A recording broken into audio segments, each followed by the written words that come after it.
Hello friends, MCS academy में आपका स्वागत है। आई होप आप लोग अच्छे होंगे और एंजॉय के साथ पढ़ाई भी कर रहे होंगे। जैसा कि हम लोग एनसीईआरटी साइंस क्लास स्टार्ट किए थे, उसमें हम लोग 8 चैप्टर तक पढ़ चुके हैं। आज हम लोग का 9वां चैप्टर है। तो आइए बात कर लेते हैं 9वें चैप्टर में क्या दिया हुआ है। ये चैप्टर है सजीव एवं उसका परिवेश। सजीवों के बारे में हम जानेंगे कि सजीव कैसे होते हैं, उनमें क्या क्या लक्षण पाए जाते हैं सजीवों के, और उनके चारों का परिवेश कैसा होता है। तो चलिए स्टार्ट करते हैं। इसमें है पहेली और बूझो। छुट्टियों में अनेक रोमांचक स्थानों की सैर पर गए। पहेली और बूझो है, ये जब छुट्टी होती है तो उसमें उन्होंने कई स्थानों पे जाते हैं घूमने के लिए, सैर करने के लिए। ऐसे ही एक यात्रा पर वे ऋषिकेश में गंगा नदी देखने गए। ऐसे ही जो वो लोग छुट्टी में जाते हैं घूमने, सैर करने के लिए जाते हैं, ऐसे उन्होंने ऋषिकेश गए। वहाँ पे उन्होंने गंगा नदी जो था, गंगा नदी को उन्होंने देखा। उन्होंने हिमालय की हिमाच्छादित पर्वत श्रृंखला के कुछ पर्वतों का पर्वतारोहण किया। हिमालय की जो श्रृंखला है, हिमालय पर्वत जो है वो कई पर्वतों से मिलकर बना है, कई श्रृंखलाओं से मिलकर बना है। तो उसको उन्होंने ध्यान से देखा और हिमाच्छादित मतलब कि बर्फ से ढका हुआ पर्वत श्रृंखला था, उस पर उन्होंने आरोहण किया। पर्वतारोहण मतलब उस पर चढ़ने की कोशिश की। तो हिमालय की हिमाच्छादित पर्वत श्रृंखला के कुछ पर्वतों का पर्वतारोहण किया। जो हिमालय है, उसकी जो पर्वत श्रृंखला है वो बर्फ से ढकी हुई है, उस पर उन्होंने चढ़ने का प्रयास किया जहाँ बहुत ठंड थी। इन पर्वतों पर उन्होंने ओक, चीड़ एवं देवदार जैसे अनेक वृक्ष देखे। उन्होंने इस पर्वतों पर जब ऊंचाई पर उन्होंने चढ़ा जहाँ बहुत ठंड था, उन्होंने ओक, चीड़ और देवदार जैसे अनेक वृक्ष देखे। उनके मैदानी क्षेत्र के वृक्षों से बहुत अधिक भिन्न थे। वो जो पहाड़ी क्षेत्र में पौधे पाए जाते थे, वृक्ष पाए जाते थे, और मैदानी क्षेत्रों में जो वृक्ष पाए जाते उससे वो काफ़ी भिन्न थे। आगे है, एक और अभियान में उन्होंने राजस्थान की यात्रा की एवं ऊंट पर उस मरुस्थल भी घूमे। उन्होंने एक और अभियान देखा और उस पर उन्होंने गर्मी वाले क्षेत्र में घूमने की कोशिश की। गर्मी वाला क्षेत्र राजस्थान में घूमा और उन्होंने ऊंट पर बैठकर जो उस मरुस्थल है, गर्म मरुस्थल है, उसको उन्होंने घूमा या उसको उन्होंने सैर किया। आगे है, यहाँ से उन्होंने नागमणि के अनेक प्रकार के पौधे एकत्र किए। अंत में वे पुरी गए। जब उन्होंने राजस्थान के उस मरुस्थल में उन्होंने घूमा और सैर किया तो वहाँ से जो नागफनी जैसे प्लांट होते हैं उसको उन्होंने एकत्रित किया। आगे है, उन्होंने अंत में वे पुरी गए। अंत में वे पुरी उड़ीसा में पड़ता है। अंत में वे उड़ीसा गए और उन्होंने समुद्र तट की सैर की। अंत में जब उन्होंने उड़ीसा गया, वहाँ पे उन्होंने समुद्र तट में सैर किया, समुद्र तट में घूमा। आगे है, और वहाँ कैजू रायना की वृक्ष की कतार देखी। वहाँ पे कैजू रायना नामक वृक्ष पाया जाता है जो पुरी में पड़ता है, पुरी उड़ीसा में पड़ता है। और वहाँ पे समुद्र के तट में कैजू रायना नामक वृक्ष उन्होंने देखा या कतार देखी। कतार मतलब लंबी श्रृंखला देखी जो ऐसे लाइन से लगे हुए हों, तो कैजू रायना की वृक्ष की कतार देखी। इन स्थानों के भ्रमण के रोमांचक एवं उल्लासपूर्ण क्षणों का स्मरण करते हुए उन्हें अचानक एक विचार आया। जब वो घूम रहे थे तो उनके मन में विचार आया कुछ, उसके अच्छे अच्छे दृश्य को देखकर, अच्छे अच्छे वहाँ पे रोमांचक सीन को देखकर उन्होंने उल्लास मतलब खुशी वाले पल को उन्होंने कुछ याद किया, कुछ विचार किया।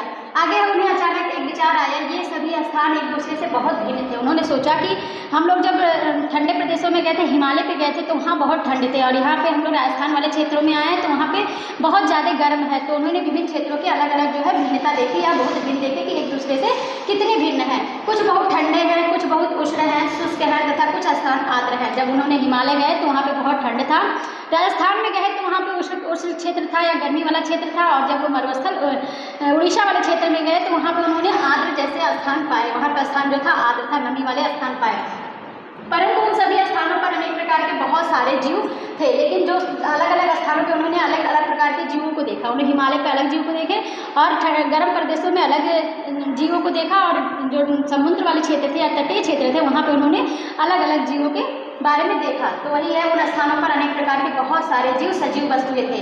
उन्होंने यह जानने की कोशिश की कि क्या पृथ्वी पर कोई ऐसा भी स्थान है जहाँ कोई भी जीव नहीं पाया जाता। उन्होंने जानने की कोशिश किया, सोचने की कोशिश की कि क्या पृथ्वी पर कोई ऐसा भी स्थान है जहाँ कोई भी जीव ना पाया जाए, किसी भी तरह का कोई जीव ना पाया जाता हो। बूझो ने अपने घर के आसपास के स्थानों का ध्यान दिया। बूझो जो थी वो अपने आसपास के ऐसे विचार करते करते कि मतलब कोई ऐसा भी स्थान हो सकता है जहाँ पे कोई जीव ना पाया जाता हो। तो ऐसे वो बैठे बैठे अपने आसपास के घर के आसपास ही मतलब ध्यान से विचार करने लगे कि यहाँ पे कौन सी चीज़ें हैं जो यहाँ नहीं पाए जाते, जिसमें सजीव नहीं होते हैं। तो आगे है, घर के अंदर उसने एक अलमारी और दरवाजे को देखा। उसने सोचा था कि इनमें से कोई सजीव नहीं होगा। जब वो बैठ के विचार कर रही थी या ध्यान कर रही थी अपने आसपास की चीज़ों को, तो उन्होंने अलमारी देखा और कुछ लकड़ी की चीज़ें जैसे दरवाजे वगैरह देखे, और उन्होंने सोचा कि ये तो सजीव नहीं है, इसमें जान नहीं पाए जाते हैं। आगे है, परंतु उसे एक छोटी सी मकड़ी नजर आई। उन्होंने जब मेज ये अलमारी और दरवाज़ों को देखा तो उन्होंने सोचा कि इसमें सजीव नहीं है, जान नहीं होते हैं। लेकिन जब उन्होंने मकड़ी, छोटी सी मकड़ी देखी तो वो देखी कि ये सजीव है और इसमें जान भी पाए जाते हैं। आगे है परंतु उसे एक छोटी सी मकड़ी नजर आई। घर से बाहर भी वह किसी ऐसे स्थान के बारे में नहीं सोच पाया जहाँ किसी न किसी प्रकार के जीव ना पाए जाते हों। घर से बाहर वो फिर घर के बारे में सोच के उसको तो मिल गया कि अलमारी और दरवाजे जो है ये सजीव नहीं है, इसमें सांस नहीं होती, या मतलब सजीव के गुण नहीं पाए जाते। और उसके साथ साथ उन्होंने एक मकड़ी को देखा जो सजीव में पाए जाते थे। उसी तरह उन्होंने बाहर के बारे में भी सोचने की कोशिश की तो उसको बाहर के कोई ऐसे जीव उनको नज़र नहीं आएगी, मतलब जो सजीव ना हो। तो वही इसमें कह रहा है कि वह बाहर के किसी ऐसे स्थान के बारे में नहीं सोच पाया जहाँ किसी न किसी प्रकार के जीव ना पाए जाते हो। पहेली ने दूर दूर के स्थानों के विषय में पढ़ना एवं सोचना प्रारंभ किया। उसे पता लगा कि लोगों ने तो ज्वालामुखी के मुख में भी सूक्ष्म जीवों की खोज निकाले हैं। पहेली ने जो है दूर दूर के स्थानों के बारे में सोचना और विचार करना शुरू कर दिया और पढ़ना शुरू कर दिया कि दूर दूर के प्लेस जो होते हैं वहाँ पे क्या पाए जाते हैं, कैसे जीव पाए जाते हैं। तो वही ये पहेली ने दूर दूर के स्थानों के विषय में पढ़ना और सोचना प्रारंभ किया और उसने पता लगाया, उसको पता चला कि लोग जो है, वैज्ञानिक लोग जो हैं, ज्वालामुखी जहाँ से उद्गार होता है उसके मुख से भी जीव उत्पन्न होते हैं या सूक्ष्म जीव पाए जाते हैं। सूक्ष्म जीव की खोज की थी। आगे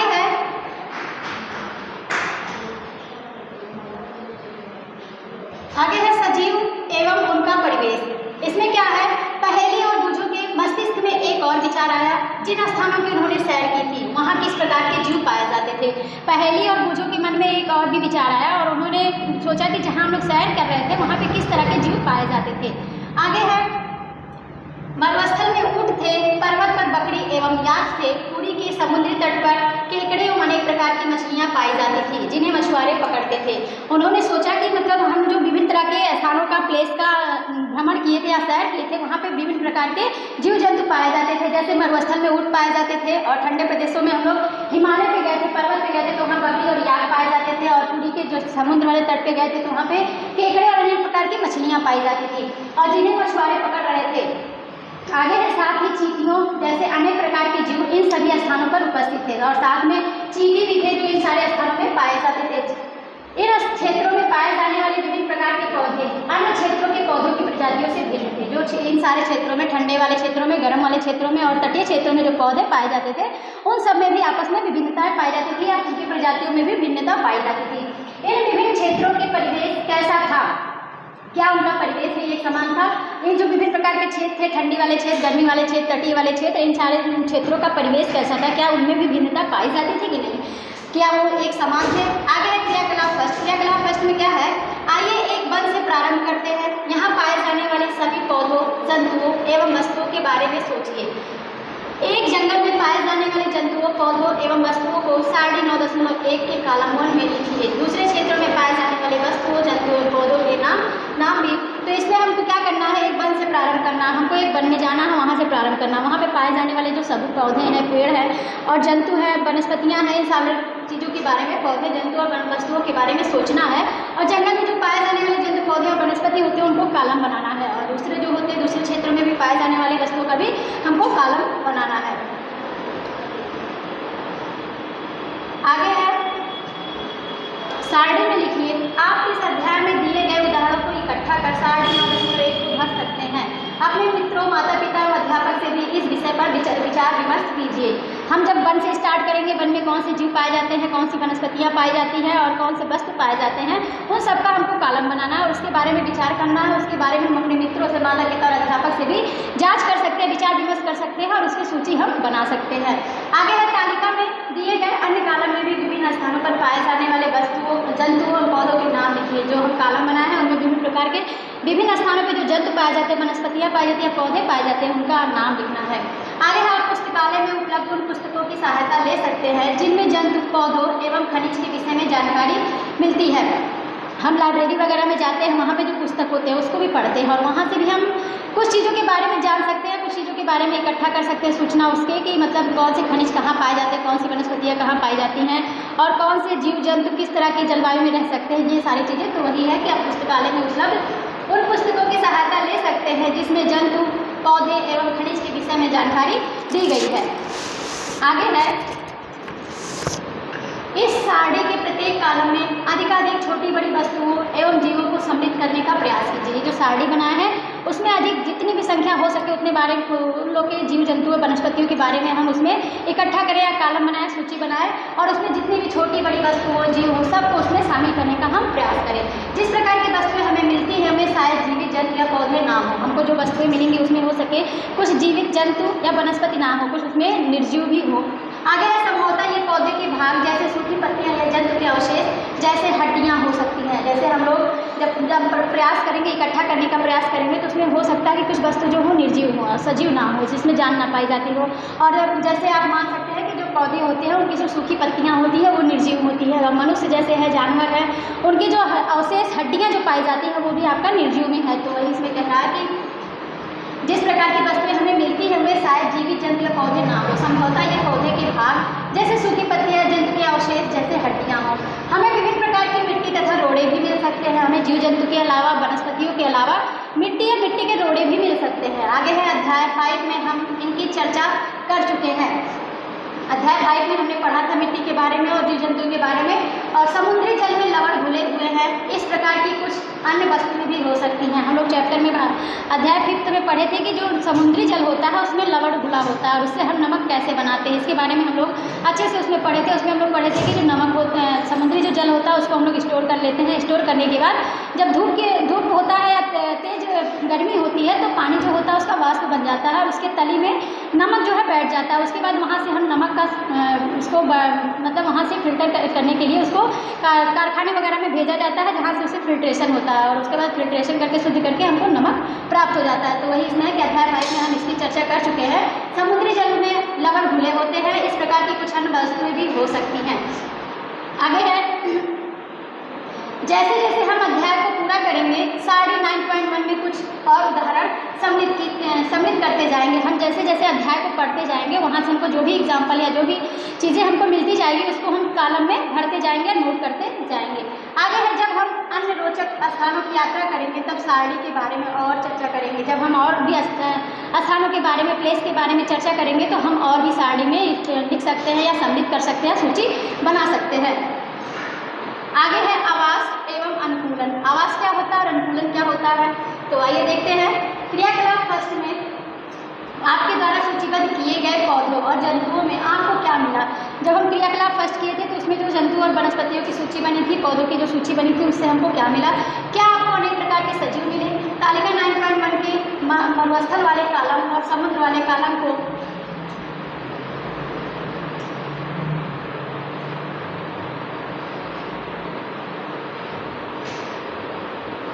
ध्यान से देखिए। यहाँ कह रहा है कि जो समुद्र वाले जीव है और समुद्र में पाए जाने वाले जीव, मरुस्थल में पाए जाने वाले जीव जो है उनके बारे में हमको ध्यान से देखना है। जो हम लोग साड़ी बनाए हैं, टेबल बनाए हैं, उसमें समुद्र में पाए जाने वाले, मरुस्थल में पाए जाने वाले जीवों का अलग अलग कॉलम बनाना है। उसको ध्यान देना है कि उसमें कौन सा सजीव है, कैसे निर्जीव है। तो आगे उसमें क्या कह रहा है, आगे है क्या आपको प्रतीत होता है कि इन दोनों कॉलम के जीव बहुत अलग प्रकार के हैं। जब हम समुद्र वाले जीव और मरुस्थल वाले जीव के बारे में चर्चा करते हैं या विचार करते हैं तो हमको लगता है कि दोनों में बहुत भिन्नता पाई जाती है, बहुत अंतर पाया जाता है। दोनों जीव जो होते हैं वो अलग अलग प्रकार के होते हैं। इन दोनों क्षेत्रों में किस प्रकार का परिवेश है, इन दो क्षेत्र हैं उनमें कैसा परिवेश पाया जाता है। समुद्र वाले क्षेत्रों में कैसा परिवेश पाया जाता है, मरुस्थलीय क्षेत्रों में कैसा परिवेश पाया जाता है, उसके वहाँ का वातावरण कैसा होता है, कैसी जलवायु होती है। तो वही इसमें कह रहा है कि दोनों क्षेत्रों में किस प्रकार का परिवेश है। समुद्र में जंतु तथा पौधे लवणीय जल में रहते हैं। समुद्र में जो जंतु होते हैं, पौधे होते हैं, वो लवणीय जल में रहते हैं। लवणीय जल मतलब उसमें नमक उपस्थित होता है। समुद्र वाले जल में नमक उपस्थित होता है। अभी मैंने बताया कि समुद्री जल से ही नमक प्राप्त होता है। उसके लिए हम क्या करते हैं, उस पानी को स्टोर करते हैं, पानी बाष्प बन के उड़ जाता है और नमक हमको नीचे प्राप्त हो जाता है। वही है समुद्र में जंतु और पौधे लवणीय जल, जिसे खारा पानी भी कहते हैं, में रहते हैं तथा श्वसन के लिए जल में विलेय वायु का उपयोग करते हैं। जो जंतु हैं, पौधे हैं जो समुद्र में रहते हैं वो जो है लवणीय जल में रहते हैं और उनको श्वसन करने के लिए जो जल में घुले पदार्थ होते हैं उन्हीं से वो श्वसन करते हैं, उन्हीं से वो ऑक्सीजन लेते हैं। विलेय मतलब जो जल में पूरी तरीके से घुला होता है उसी वायु से वो उपयोग करते हैं, शोषण करते हैं। आगे है मरुस्थल में जल बहुत कम मात्रा में उपलब्ध होता है। मरुस्थल जो होता है उसमें जल बहुत कम मात्रा में होता है। मरुस्थल दिन में बहुत गर्म और रात में बहुत ठंडा होता है। मरुस्थल के बारे में आप जानते होंगे, मरुस्थलीय क्षेत्र जो होते हैं वहाँ पे बालू पाए जाते हैं, और बालू जो होते हैं वो दिन में बहुत ज़्यादा गर्म हो जाते हैं, धूप की गर्मी से वो बहुत ज़्यादा हीट हो जाते हैं, और रात में जैसे जैसे मौसम धूप खत्म हो जाता है वो धीरे धीरे ठंडा होने लगते हैं, बहुत ज़्यादा ठंडा हो जाते हैं, और वहाँ पे पानी भी बहुत कम पाई जाती है। वही मरुस्थल में जल बहुत कम मात्रा में उपलब्ध होता है। मरुस्थल दिन में बहुत गर्म और रात में बहुत ठंडा होता है। मरुस्थल में पाए जाने वाले पौधे एवं जंतु भूमि पर रहते हैं एवं श्वसन के लिए आसपास की वायु का उपयोग करते हैं। मरुस्थल में जो पौधे पाए जाते हैं या जंतु जो पाए जाते हैं मरुस्थल के, वो सारे भूमि पे रहते हैं, स्थल पे रहते हैं, ज़मीन पे रहते हैं, और वो जो आसपास की जो वायु चलती है उसी से वो श्वसन करते हैं या सांस लेते हैं, ऑक्सीजन ग्रहण करते हैं। आगे है समुद्र तथा मरुस्थल भिन्न प्रकार के परिवेश हैं, और हम इन दोनों क्षेत्रों में बिल्कुल भिन्न प्रकार के पौधे और जंतु देखते हैं। समुद्र और मरुस्थल जो है ये भिन्न प्रकार के क्षेत्र होते हैं। समुद्री क्षेत्र जो तटीय क्षेत्र होता है वो आर्द्र होता है, मरुस्थलीय क्षेत्र जो होता है वो गर्म होता है। तो इन दोनों जो होते हैं एकदम भिन्न होते हैं, और यहाँ के पौधे और जंतु भी एकदम भिन्नता पाई जाती है। क्या ऐसा नहीं है? आइए दो भिन्न प्रकार के परिवेश मरुस्थल और समुद्र में दो जंतुओं ऊँट तथा मछली का प्रेक्षण करते हैं। आइए हम दो प्रकार के जंतुओं को देखते हैं और उसके परिवेश के बारे में हम चर्चा करते हैं या प्रेक्षण करते हैं कि जो मरुस्थल में पाए जाने वाले जीव हैं और समुद्र में पाए जाने वाले जीव हैं उनमें क्या डिफरेंस है, क्या भिन्नता है। तो हम मरुस्थल के लिए ऊँट ले लिए हैं और जलीय जीव और समुद्र के लिए मछली का प्रेक्षण करेंगे। तो आगे क्या कह रहा है? ऊँट की शारीरिक संरचना उसे मरुस्थलीय परिस्थितियाँ, ऊँट की जो शारीरिक संरचना है वो उसे मरुस्थलीय परिस्थितियाँ कैसी होंगी ये आगे दे रहा है। इसमें परिस्थितियाँ रहने योग्य बनाती हैं। ऊँट में जो होती है वो मरुस्थलीय जो परिस्थितियाँ होती हैं वो ऊँट को उसमें रहने योग्य बना देती हैं, रहने के अनुकूल बना देती हैं। ऊँट के पैर लंबे होते हैं जिससे उसका शरीर रेत की गर्मी से दूर रहता है। ऊँट का जो शरीर होता है वो लंबा होता है जिससे वो जो बालू मान लीजिए जमीन है, ऊँट जो होता है उसकी लंबाई ज़्यादा होती है, उसकी जो शरीर होती है उसका इस बालू से दूरी होने के कारण जो है वो गर्मी में रह लेता है या सहन कर लेता है। वही कह रहा है कि जो ऊँट होता है या मरुस्थल में पाए जाने वाले जो जंतु होते हैं वो उसके अनुकूल या उनके मरुस्थलीय परिस्थितियों के अनुकूल रहने योग्य बना लेते हैं। ऊँट के पैर लंबे होते हैं जिसका उसका शरीर रेत की गर्मी से दूर रहता है। उसमें मूत्रोत्सर्जन की मात्रा बहुत कम होती है। वो जो मूत्र का उत्सर्जन करते हैं उसमें उनकी मात्रा बहुत कम होती है, बहुत ही कम मात्रा में मूत्र करते हैं। मल शुष्क होता है, उसके जो मल होते हैं, वेस्टेज जो होते हैं वो शुष्क होते हैं, सूखे होते हैं। उन्हें पसीना भी नहीं आता है क्योंकि शरीर में जल का ह्रास बहुत कम होता है। ऊँट जो होते हैं वो बहुत कम पानी का यूज़ करते हैं और उनमें मूत्र का उत्सर्जन भी बहुत कम होता है। उसके जो मल होते हैं, जो वेस्टेज होते हैं वो शुष्क होता है, और वो उसके साथ साथ उन्हें पसीना भी नहीं आता क्योंकि उनके शरीर में जल की मात्रा की कमी होती है। इसीलिए जल के बिना भी वे अनेक दिनों तक रह सकते हैं। ऊँट जो होते हैं बिना जल के वो कई दिनों तक रह सकते हैं क्योंकि उनमें जो मूत्र की भी मात्रा कम होती है और साथ साथ उसके मल जो है वो शुष्क अवस्था में रहते हैं, शुष्क होते हैं और पसीने भी नहीं निकलते हैं, और पानी जो होता है इसी वजह से कम यूज़ होता है, कम ह्रास होता है जल का, और इसीलिए जल के बिना वो कुछ दिन तक रह भी सकते हैं। आगे है, आइए विभिन्न प्रकार की मछलियों को देखें। इनमें से कुछ को चित्र 9.3 में दर्शाया गया है, परंतु इतने अधिक किस्म की मछलियों में क्या आपको इनकी आकृतियों में कुछ समानताएं दिखाई देती है? हम विभिन्न प्रकार की मछलियों की चर्चा करेंगे जो चित्र में दिखाया गया, उसमें विभिन्न तरह के कई तरह की प्रजातियों की मछलियाँ दिखाई गई हैं। तो क्या सारी मछलियों की आकृति में कुछ समानता दिखाई देती है? सारी मछलियाँ एक ही किस्म की होती हैं? क्या एक आकार उनका अलग एक ही होता है या उनके सारे क्रियाकलाप सेम होते हैं? आगे है, इन सभी का शरीर धारा रेखीय होता है जिसकी चर्चा हम अध्याय 8 में कर चुके हैं। मछली जो होती है उसके शरीर जो होती है धारा रेखीय होती है, और इसकी चर्चा हम लोग चैप्टर नंबर 8 में अच्छे से पढ़े थे कि मछली का शरीर कैसा होता है और मछली पानी में कैसे तैरती है, उसको कैसे सहायक होती है पानी में तैरने के लिए। तो वही इसमें कह रहा है कि इन सभी का शरीर धारा रेखीय होता है जिनकी चर्चा हम अध्याय 8 में कर चुके हैं। उनकी यह आकृति उन्हें जल के अंदर विचरण करने में सहायता करती है। उनका जो शरीर धारा रेखीय होता है उसी के माध्यम से वो जल के अंदर जो है विचरण करते रहते हैं, तैरते रहते हैं। आगे है, मछलियों का शरीर चिकने सल्कों से ढका होता है। मछली का जो शरीर होता है उसके सल्क पाए जाते हैं, और सल्क जो होते हैं वो चिकने सतह होते हैं, चिकने होते हैं। आप देखे होंगे ऐसे मछली रहती है उसमें ऐसे छोटे छोटे सल्क होते हैं, वही उसके सल्क कहलाते हैं। ऐसे होती है मछली की संरचना, उसमें जो सल्क पाए जाते हैं, तो वही मछलियों का शरीर चिकने सल्कों से ढका होता है। ये सल्क मछली को सुरक्षा तो प्रदान करते ही हैं, साथ ही उन्हें जल में सुगम गति करने में भी सहायक होते हैं। वो जो सल्क मछली पे पाए जाते हैं वो मछली को सुरक्षा भी प्रदान करते हैं और साथ साथ पानी में उसको तैरने के लिए, चलने के लिए भी मदद करते हैं। आगे है हमने अध्याय 8 में चर्चा की थी कि मछली की पंख एवं पूंछ चपटी होती है जो उन्हें जल के अंदर दिशा परिवर्तन एवं संतुलन बनाए रखने में सहायता करती है। हम लोग चैप्टर में पढ़े थे कि मछली जो होती है, मछली की संरचना जो उसका मुंह होता है और पूंछ जो होता है ये पतला होता है अपेक्षाकृत बीच वाली संरचना की। बीच वाली संरचना थोड़ी चौड़ी होती है और साइड का पतला होता है जिससे उसे तैरने में आसानी होती है। और जब मछली इस दिशा में मुँह अपना घुमाती है तो उसका पूंछ विपरीत दिशा में घूमता है जिससे वो आसानी से तैर लेती है। तो वही इसमें कह रहा है कि जल के अंदर की दिशा परिवर्तन और संतुलन बनाए रखने में सहायता करती है। जो उसकी मछली की पंख और पूंछ होती है, पंख और चपटी पूंछ होती है, वो उसमें चलने के लिए, दिशा परिवर्तन के लिए उनकी सहायता करती है।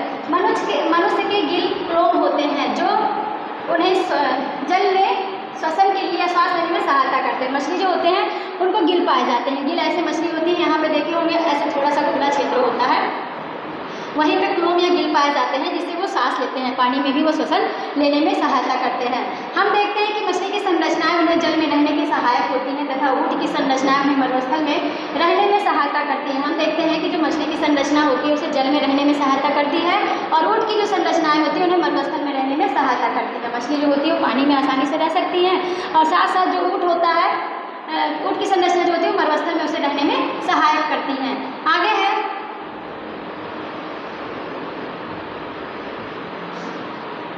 हमने पृथ्वी पर पाए जाने वाले असंख्य प्रकार के जंतुओं में से केवल 2 उदाहरण लिए। हमने पृथ्वी पर पाए जाने वाले जंतुओं में से केवल 2 उदाहरण लिए हैं। हम देखते हैं कि सजीवों की इन सभी किस्मों में कुछ ऐसी किस्मों में ऐसी कुछ विशिष्ट संरचनाएं होती हैं जो उन्हें अपने परिवेश में रहने योग्य बना देती हैं।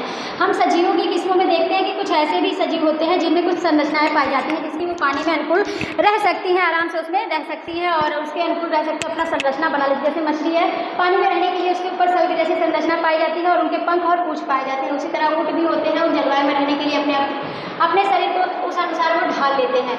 आगे है जिसमें वे प्रायः पाए जाते हैं जिन विशिष्ट संरचनाओं अथवा स्वभाव की उपस्थिति किसी पौधे अथवा जंतु को उसके परिवेश में रहने के योग्य बनाती है वो अनुकूलन कहलाती है।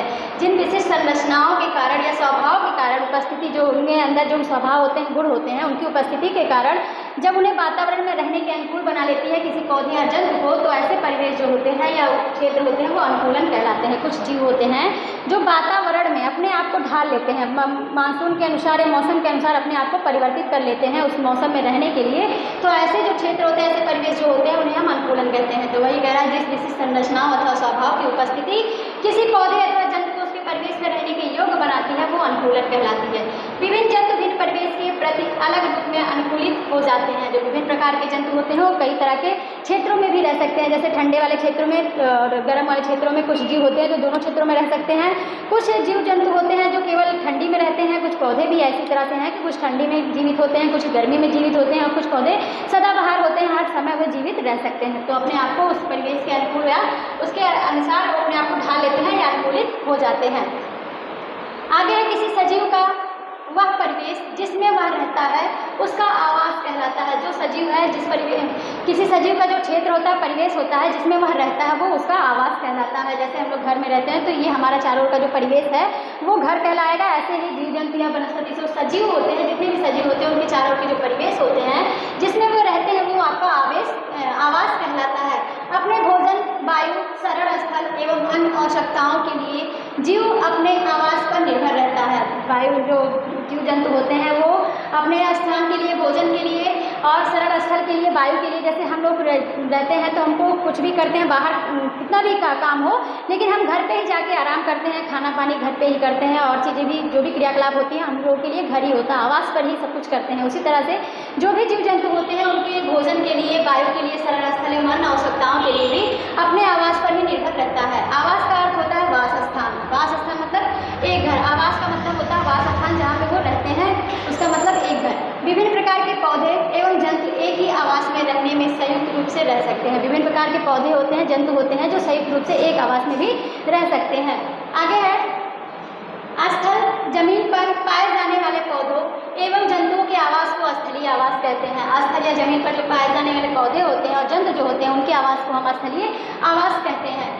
वन, घास के मैदान, मरुस्थल, तटीय एवं पर्वतीय क्षेत्र स्थलीय आवास के कुछ उदाहरण हैं। वन है, घास के मैदान है, मरुस्थल है, तटीय है, पर्वतीय क्षेत्र है, ये सारे जो है स्थल आवास के उदाहरण हैं या एग्जाम्पल हैं। आगे है जलाशय, जलाशय, दलदल, झील, नदियाँ एवं समुद्र जहाँ पौधे और जंतु जल में रहते हैं वो जलीय आवास कहलाते हैं। जलाशय क्षेत्र होता है, जैसे दलदल होता है, झील होती है, नदियाँ होती हैं, समुद्र होते हैं, वहाँ पे जो रहने वाले जीव जंतु वनस्पतियाँ होती हैं वे सारा जो होता है वो जलीय आवास कहलाता है।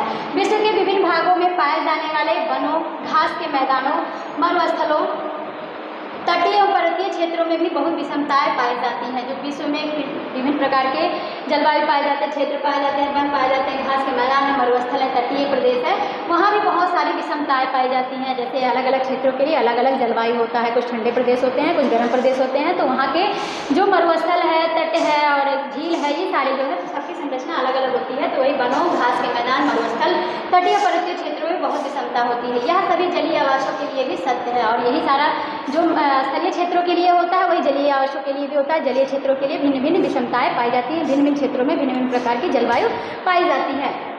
आगे है, किसी आवास में पाए जाने वाले सभी जीव जैसे कि पौधे एवं जंतु उसके जैव घटक कहलाते हैं। किसी आवास में जो पाए जाने वाले जीव होते हैं, जैसे पौधे हैं, जंतु हैं, ये सारे जो हैं जैव घटक कहलाते हैं, जिसमें जान होती है वो जैव घटक कहलाते हैं। चट्टान, मिट्टी, वायु एवं जल जैसी अनेक निर्जीव वस्तुएं आवास के अजैव घटक हैं। ऐसे वस्तु जो चट्टान हो, मिट्टी हो, वायु हो, जल हो, जिसमें जान नहीं पाए जाते, वे सारे अजैव घटक कहलाते हैं। आगे है, सूर्य का प्रकाश एवं उष्मा भी परिवेश के अजैव घटक हैं। सूर्य का प्रकाश जो है और उससे जो उष्मा निकलती है या हमको जो ताप मिलता है वो सारे जो है अजैव घटक के अंतर्गत शामिल हैं।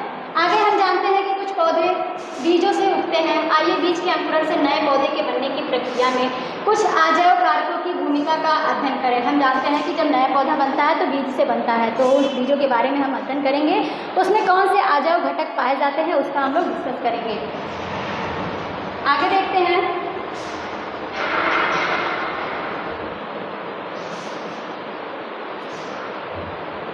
क्रियाकलाप सेकंड है, इसमें है अध्याय 1 में किए गए क्रियाकलाप 5 का स्मरण कीजिए।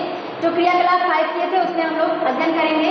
इस क्रियाकलाप में मूंग के बीज से अंकुर निकल आता था, अर्थात वे अंकुरित हो गए थे। यह बीज एक नए पौधे का प्रारंभ था।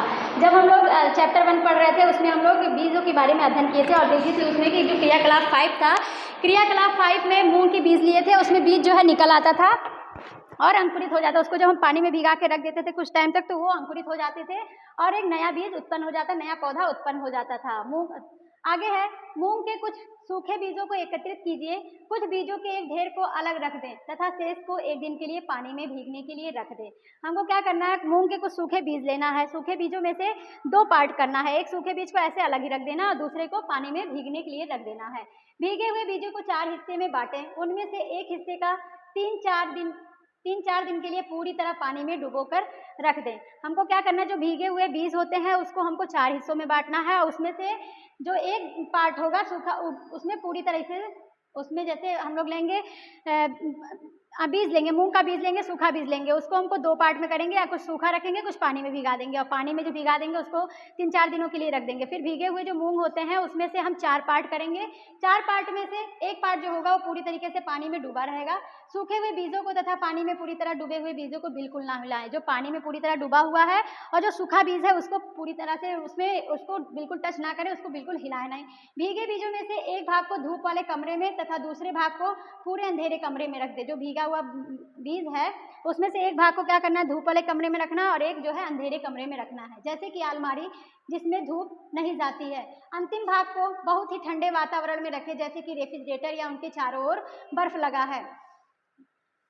इन तीनों भागों का प्रतिदिन जल में नम रखें तथा अधिक जल को निकाल दें, जिसमें जो है डेली हमको थोड़ा थोड़ा पानी डालना है, उसको नमी रखना है और अगर यदि ज़्यादा जल हो तो उसमें से थोड़ा सा जल हम निकाल दें। कुछ दिन बाद आप क्या देखेंगे, क्या सभी 5 भाग समान रूप से अंकुरित होते हैं? जो सारे 5 भाग किए थे उसमें क्या सभी अंकुरित होते हैं? इसमें हमको क्या करना था, सूखे कुछ बीज लेने थे, सूखे बीज का 2 पार्ट करना था। एक बीज को पानी में डुबा के रख देना था, फिर पानी में जो डुबा हुआ बीज होता था उसमें से आधा पार्ट निकाल देना था और एक पानी में पूरी तरह डुबा हुआ छोड़ देना था। जो बीज निकाल दिए उसको हम 3 पार्ट में बांट देते थे। 4 पार्ट में बांटते थे, 3 पार्ट में रखते थे। एक पानी में पूरी तरह डूबा हुआ है और एक जो है सूखा है। तो पानी में जो डूबा हुआ है इन दोनों को टच नहीं करेंगे, इनको ऐसे ही छोड़ देंगे। और ये जो भाग है उसमें से एक भाग को धूप में रखेंगे, एक भाग को अंधेरे में रखेंगे और एक भाग को ठंडे वाले क्षेत्रों में रखेंगे। उसके बाद हम पाँचों में देखेंगे कि क्या समान मात्रा में अंकुरण हुए हैं, बीज जो है उसमें समान मात्रा में उत्पन्न हुए हैं। वही है, क्या आप प्रकाश से दूर रखे भाग या अत्यधिक ठंडे परिवेश में रखे भाग में अंकुरण की दर कमी या कोई भी अंकुरण नहीं देखते हैं। जो हम प्रकाश से दूर रखें, जिसमें प्रकाश नहीं पहुंच पा रहा था, और या अत्यधिक ठंडा क्षेत्र जो था, जो ठंडे क्षेत्र में थे या जहां प्रकाश नहीं पहुंच पा रहा था, वहां पे जो बीज रखे थे, क्या उसमें अंकुरण हो रहा था या अंकुरण की दर जो है उसमें किसी तरह की कमी आई थी या कमी आप देखे थे उसमें अंकुरण नहीं देखते हैं। आगे है, क्या आपने पाया कि वायु, जल, प्रकाश तथा उष्मा जैसे अजैव घटक सजीवों के लिए अत्यंत आवश्यक होता है। हमने देखा कि किसी भी बीज को पनपने के लिए, उत्पन्न होने के लिए उसके जो घटक होते हैं, अजैव घटक, उसके लिए उसको वायु की भी आवश्यकता होती है, जल की आवश्यकता, प्रकाश तथा उष्मा की भी आवश्यकता होती है, और ये सारे आपके अजैव घटक के अंतर्गत शामिल हैं। आगे है, वास्तव में ये अजैव कारक सभी सजीवों के लिए महत्वपूर्ण होते हैं। ये सारे अजैव कारक जो है सभी सजीवों के लिए महत्वपूर्ण होते हैं। जैसे पौधे अपना भोजन बनाते हैं, उसके लिए उनको जल की भी आवश्यकता होती है, प्रकाश की भी आवश्यकता होती है, और इसी तरह मनुष्य को भी जो भी भोजन श्वसन के लिए वायु से ऑक्सीजन लेते हैं और भी टेम्परेचर वगैरह लेते हैं, कैल्शियम वगैरह, विटामिन डी वगैरह पौधों से भी प्राप्त होती है। तो ये अजैव कारक सभी सजीवों के लिए महत्वपूर्ण होते हैं। आगे है,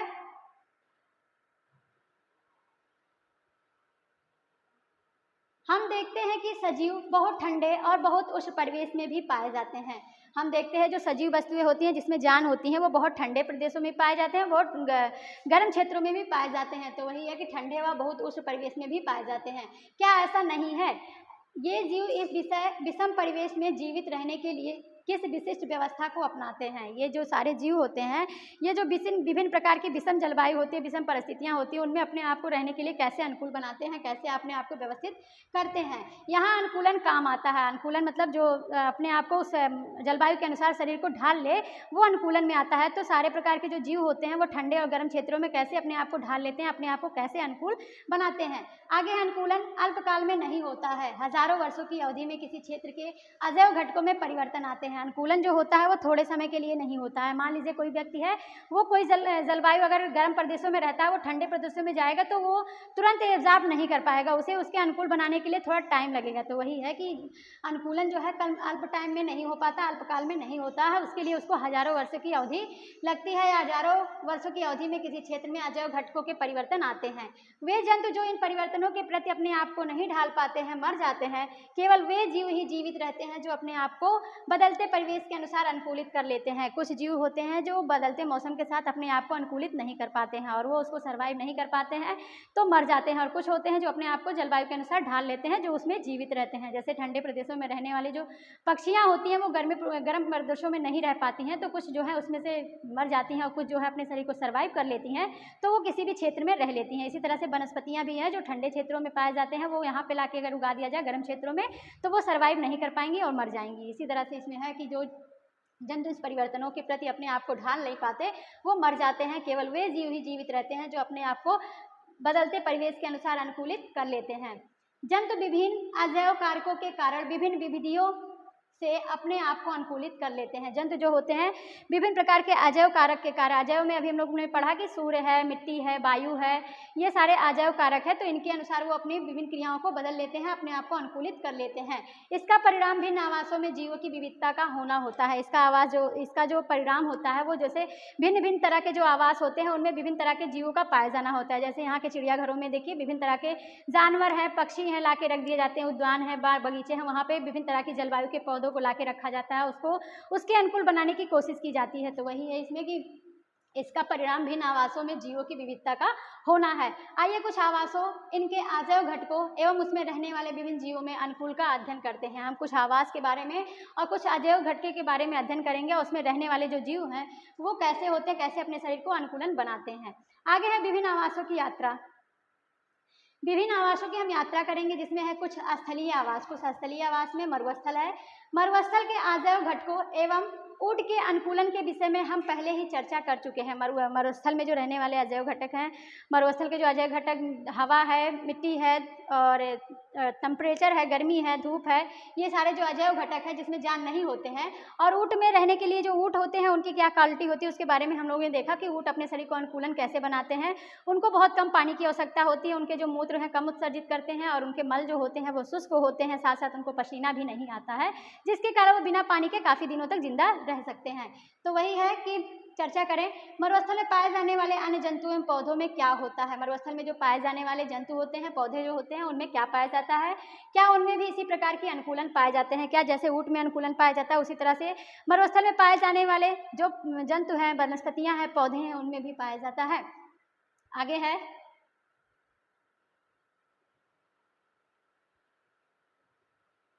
मरुस्थल में रहने वाले चूहे एवं सांप के ऊँट की भांति लंबे पैर नहीं होते हैं। मरुस्थल में जो पाए जाने वाले सांप होते हैं, चूहे होते हैं, वो ऊँट की भांति उनके लंबे पैर नहीं होते, उनके छोटे छोटे ही पैर होते हैं। दिन की तेज गर्मी में बचने के लिए वे भूमि के अंदर गहरे बिलों में रहते हैं। रात्रि के समय जब तापमान में कमी आती है तो ये जंतु बाहर निकल आते हैं। ऊँट जो होता है उसके लंबे पैर होते हैं, जिससे उसका शरीर जो है रेत से, गर्मी से थोड़ा सा दूरी पे रहता है, तो वो सर्वाइव कर लेता है। और उसी तरह चूहे जो होते हैं, चूहा है और सांप है, ये सारे जो जीव होते हैं ये उसमें नहीं रह पाते, तो ये मिट्टी में बिल बना के जमीन के अंदर रहते हैं और जब मौसम थोड़ा ठंडा होता है तो ये बाहर निकलते हैं। आगे है इसमें मरुस्थल में उगने वाले कुछ सामान्य पौधों को चित्र 9.5 में दर्शाया गया है।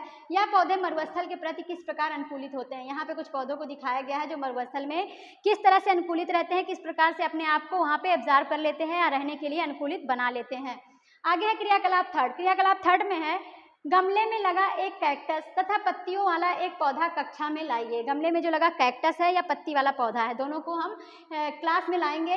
दोनों पौधों के कुछ भाग को पॉलीथीन थैली से ढककर उसी प्रकार बांधिए जिस प्रकार अध्याय 7 के क्रियाकलाप 4 में हमने पौधों में वातपोत्सर्जन का अध्ययन करते समय बांधा था। जब हम लोगों ने चैप्टर 7 पढ़ रहे थे तो उसमें देखे थे कि पौधे वातपोत्सर्जन करती हैं, कैसे पता करते हैं, उसके लिए हम लोग पौधे लिए थे, उसको हम लोग ऊपर से उस पर पन्नी से ढक के उसको बांध दिए थे। फिर हम लोग देखे थे कि पन्नी पे छोटे छोटे पानी की बूंदें आ गई थी, तो जिससे पता चला था कि पौधे जो है वातपोत्सर्जन करती हैं। तो वही क्रिया यहाँ भी करना है। इसमें हमको कैक्टस और कुछ पत्ती वाले पौधों को लाना है और उसी तरह से क्रिया करके उस पर भी पॉलीथीन बांध के हमको रख देना है। फिर देखना है कि किस पे हमको पानी की बूंदें दिखाई दे रही हैं, किस पन्नी पे ज़्यादा मात्रा में है और किस पन्नी में कम मात्रा में है। तो उसके बाद आगे है गमले में लगे पौधों को धूप में रख दीजिए तथा कुछ घंटे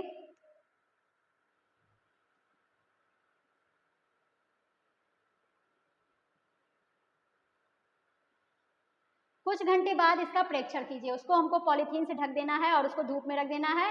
उसके बाद हमको इसका प्रेक्षण करना है। आप क्या देखते हैं, क्या आप दोनों पॉलीथीन थैलियों में एकत्रित जल की मात्रा में कोई अंतर नहीं देखते हैं? जब हम एक मरुस्थलीय पौधा और एक पत्ती वाला पौधा लेंगे और उसमें हम लोग पॉलीथीन उससे बांध देंगे, बांधने के बाद उसको धूप में रख देंगे, फिर हम लोग थोड़ी देर बाद देखेंगे कि उसमें पानी की कुछ बूंदें दिखाई देती हैं और पानी की जो बूंदें दिखाई देती हैं उसमें कम मात्रा में किसमें पाया जा रहा है, किसमें ज़्यादा मात्रा में पानी की बूंदें हैं।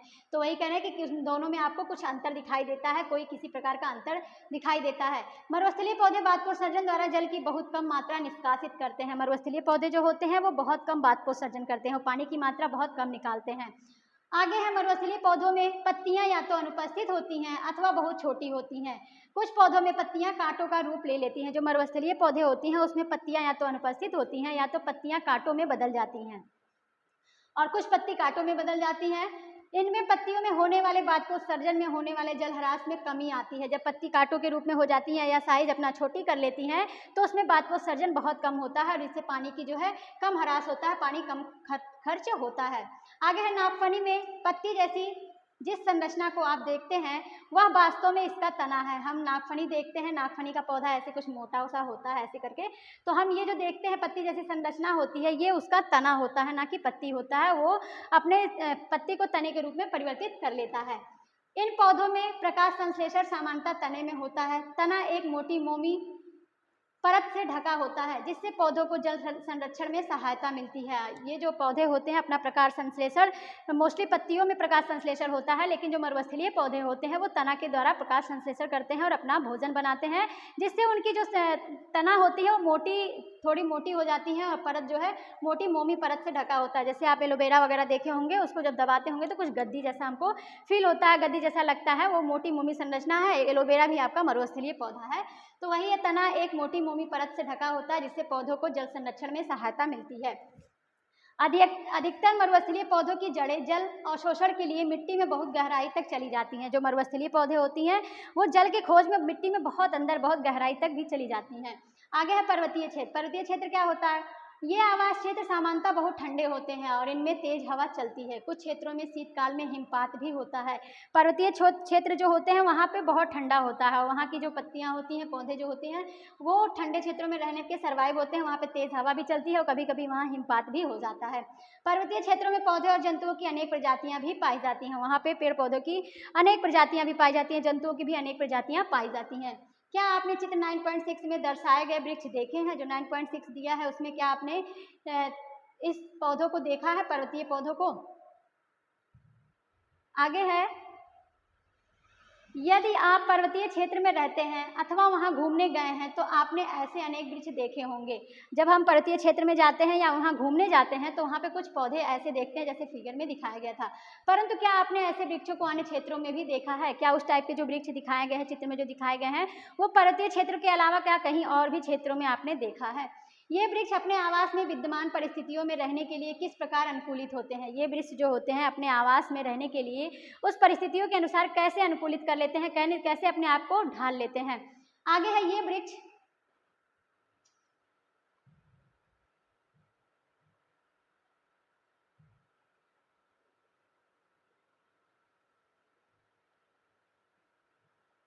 ये वृक्ष सामान्यतः शंक्वाकार होते हैं तथा इनकी शाखाएं तिरछी होती हैं।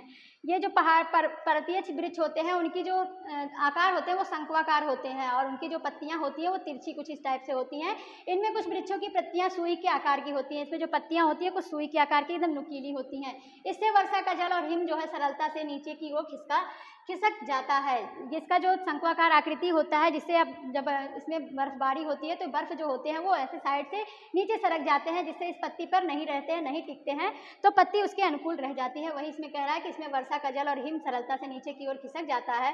पर्वतों पर इन वृक्षों से अधिक भिन्न आकृति एवं आकार वाले वृक्ष भी मिल सकते हैं और जो पर्वतीय क्षेत्र होते हैं वहाँ पर इनसे भिन्न आकार वाले पौधे और वनस्पतियाँ भी पाई जाती हैं। पर्वत पर जीवित रहने के लिए इनमें कुछ अन्य प्रकार का अनुकूलन हो सकता है। जो पर्वत पे जीवित रहते हैं उनमें कुछ जो होते हैं अन्य प्रकार से भी वहाँ पे जीवित रह सकते हैं, अन्य जलवायु को भी वो सर्वाइव कर सकते हैं। पर्वतीय क्षेत्र में पाए जाने वाले जंतु भी वहाँ की परिस्थितियाँ के प्रति अनुकूलित हो जाते हैं। जो पर्वतीय क्षेत्र में जो पाए जाने वाले जंतु होते हैं वो पौधों की तरह वो भी अपने शरीर को उसी हिसाब से ढाल लेते हैं या वातावरण के अनुकूलित बना लेते हैं। आगे है चित्र 9.7 में, उनकी मोटी त्वचा एवं फर ठंड से उनका बचाव करती हैं। जो चित्र में जानवर दिखाया गया उनकी जो है मोटी त्वचा जो है मोटी पाई जाती है और उनके ऊपर जो बाल पाए जाते हैं, बाल जिसे फर कहते हैं, वो जो है ठंड से उनकी रक्षा करते हैं, ठंड से उनको बचाती हैं। उदाहरणतः शरीर को गर्म रखने के लिए याक का शरीर लंबे बालों से ढका होता है। जो शरीर को गर्म रखने के लिए उस पर लंबे लंबे बाल पाए जाते हैं, जिससे वो अपने शरीर को गर्म रखता है। पहाड़ी तेंदुए के शरीर पर फर होते हैं। जो पहाड़ी तेंदुआ होता है उसके शरीर पर भी फर होते हैं, फर मतलब बाल पाए जाते हैं उसके शरीर पे भी। यह बर्फ पर चलते समय उसके पैरों को ठंड से बचाता है। जो पहाड़ी तेंदुआ होते हैं उनके शरीर पे जो फर पाए जाते हैं वो बर्फ में जब चलते हैं तो उससे उनको ठंड से राहत मिलती है, ठंड से बचाता है। पहाड़ी बकरी के मजबूत खुर उसे ढालदार पहाड़ों पर दौड़ने के लिए अनुकूलित बनाते हैं। जो पहाड़ी बकरी होते हैं उनके पैर में जो खुर पाए जाते हैं जिससे वो ढालदार जो पहाड़ होते हैं उस पर वो लोग आसानी से चल लेते हैं, आसानी से दौड़ लेते हैं।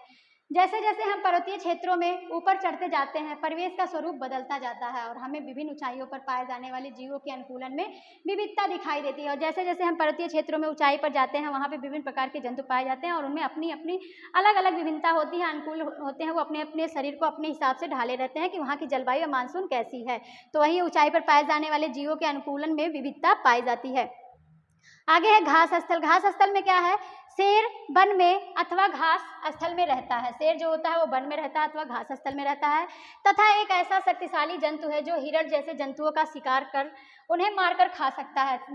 जो शेर है वो वन अथवा घास स्थल में रहता है और वो ऐसा जंतु है जो हिरण जैसे जो जंतु होते हैं उनको मारकर शिकार करके खा लेता है। यह मटमैले हल्के भूरे रंग का होता है। जो शेर है वो हल्के मटमैले या भूरे रंग का होता है। एक शेर एवं हिरण का चित्र देखिए। 9.8 में हिरण और शेर का चित्र दिया हुआ है। इन दोनों जंतुओं की आंखें उनके चेहरे पर किस प्रकार स्थित हैं? उनकी जो आंखें होती हैं चेहरे पर कैसे स्थित होती हैं, किस डायरेक्शन में होती हैं? क्या वे चेहरे के सामने हैं अथवा पार्श्व में होते हैं? उनकी जो आंखें होती हैं क्या इन दोनों जानवर के पार्ट्स में मतलब साइड साइड होते हैं या सामने पाए जाते हैं? शेर के अगले पैर के नखर लंबे होते हैं जिन्हें वह पांदांगुलियों के अंदर खींचकर छिपा लेते हैं। उनके जो अगला पैर होता है उसमें नाखून बड़े बड़े होते हैं और वो पांदांगुलियों के उसके करके छिपा लेते हैं, उसके अंदर जो है वो छिपा लेते हैं, खींचकर छिपा लेते हैं। क्या शेर की यह संरचनाएं उनके जीवन यापन में सहायता करती हैं? जो पैर में नाखून पाए जाते हैं, लंबे लंबे नाखून पाए जाते हैं, वे उनके जीवन यापन में किस तरह सहायता करती हैं? वो जानवरों को मारने के लिए अपने उन नाखून या लंबे खरों का जो है, ये जो नखर है उसका यूज़ करते हैं और जिससे वो उस पर शिकार कर लेते हैं। और जब यूज़ नहीं होता है तो पंदागुली जो होती है उसके अंदर वो नाखून को छिपा लेते हैं। आगे है उसका मटमैला हल्का भूरा रंग शिकार के दौरान उसे घास के सूखे मैदानों में छिपाए रखता है। जब हम देखते हैं कि टेम्परेचर ज़्यादा होता है तो घास जो होते हैं वो भी सूख के मटमैले कलर के हो जाते हैं, जिससे शेर जैसे कलर का होता है, तो शेर जो होते हैं उसी में अपने आप को छिपा लेते हैं शिकार के करने की खोज में या शिकारी की खोज में। आगे है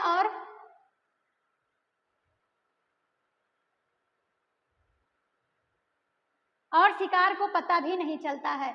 चेहरे के सामने की आंखें उन्हें वन से दूर तक शिकार खोजने में सहायक होती हैं। और जब वो अपने आप को घास में छिपा लेते हैं तो उससे जो शिकार होता है, जिसका शिकार करने वाले होते हैं उसको पता भी नहीं चलता है और वो जो आंखें उनकी होती है वो दूर दूर तक उससे वो देख सकते हैं, सहायक होते हैं शिकार करने में। एक दूसरा जंतु हिरण है जो वन या घास स्थल में रहता है। पौधों के कठोर तनों को चबाने के लिए उसमें मजबूत दांत होते हैं। जो अभी हम लोग शेर की बात की है कि वो मटमैले भूरे रंग का होता है और घास स्थल में रहता है। वो शिकार के लिए अपने आप को उसमें छिपा लेता है और उसके लंबे लंबे नाखून पाए जाते हैं जिसको वो पंदागुलियों में खींचकर उसको सिकोड़ भी सकता है और फैला भी सकता है, लंबा भी कर सकता है। और दूसरा जंतु है हिरण।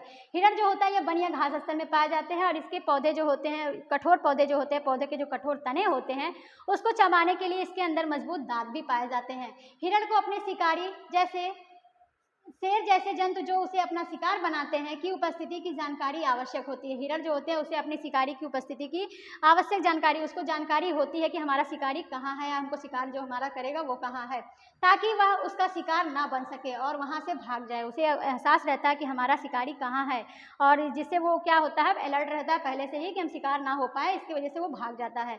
उसके लंबे कान उसे शिकारी की गतिविधि की जानकारी देते हैं। उनके जो कान होते हैं उससे उनको पता चल जाता है कि कोई शिकारी मुझे ढूंढ रहा है शिकार करने के लिए। इसके सिर के पास में दोनों ओर स्थित आंखें प्रत्येक दिशा में देखकर खतरा महसूस कर लेती है और इसके सिर जो होते हैं, जैसे यहाँ सिर होते हैं तो इसके अगल बगल इसके जो आंख पाए जाते हैं वो चारों दिशा में घूमते रहते हैं। चारों दिशा में देखकर वो अनुभव कर लेते हैं कि हमारा शिकारी किधर है या खतरा किस टाइप किधर से है, किस क्षेत्र से है। आगे है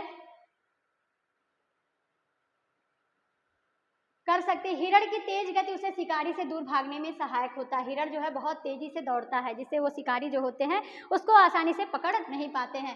शेर, हिरण तथा अन्य जंतुओं एवं पौधों में और भी बहुत सी विशिष्ट संरचनाएं होती हैं। शेर है, हिरण है और अन्य भी जंतु हैं जिससे उनमें विशिष्ट प्रकार की संरचनाएं पाई जाती हैं जिससे वो अपने आप को वातावरण के अनुकूल या परिवेश के अनुकूल बना लेते हैं जो उन्हें उनके आवास में जीवित रहने के योग्य बनाती है। कुछ जलीय आवास में समुद्र है। समुद्र में रहने के लिए मछली के अनुकूलन के विषय में हम चर्चा कर चुके हैं। मछली के बारे में हम लोग पहले से ही जान चुके हैं, पिछले चैप्टर में भी पढ़े थे और अभी हम लोग भी थोड़ा बहुत डिस्कस किए मछली के बारे में। दूसरे बहुत से समुद्री जंतुओं का शरीर भी धारा रेखित होता है जिससे वह जल में सुगमता से चल सकते हैं। अभी हम लोगों ने देखा कि मछली जो होती है उसकी शरीर धारा रेखित होती है और उसकी पूंछ जो होती है वो चपटे होते हैं, पंख जो होते हैं चपटे होते हैं जिससे वो पानी में तैर सकती है आसानी से। उसी तरह से दूसरे भी जो जंतु होते हैं, जो जंतु जो होते हैं जो जल में पाए जाते हैं, उनका भी शरीर धारा रेखीय होता है और वह जल में आसानी से चल सकते हैं। स्क्विड एवं ऑक्टोपस जैसे कुछ समुद्री जंतुओं का शरीर आमतौर पर धारा रेखित नहीं होता है। इसमें से जो स्क्विड है और ऑक्टोपस है इनका शरीर जो होता है ये धारा रेखित नहीं होता है। वे समुद्र की गहराई में तलहटी में रहते हैं तथा अपनी ओर आने वाले शिकार को पकड़ते हैं। स्क्विड और ऑक्टोपस जो होते हैं ये भी समुद्री जीव हैं लेकिन इनका शरीर धारा रेखित नहीं होता है और ये समुद्र में तली पर रहते हैं, तलहटी में रहते हैं, एकदम गहराई पर रहते हैं और अपने जो उनके चारों ओर जो भी आते हैं उनको वो शिकार करते हैं या उनको पकड़ते हैं।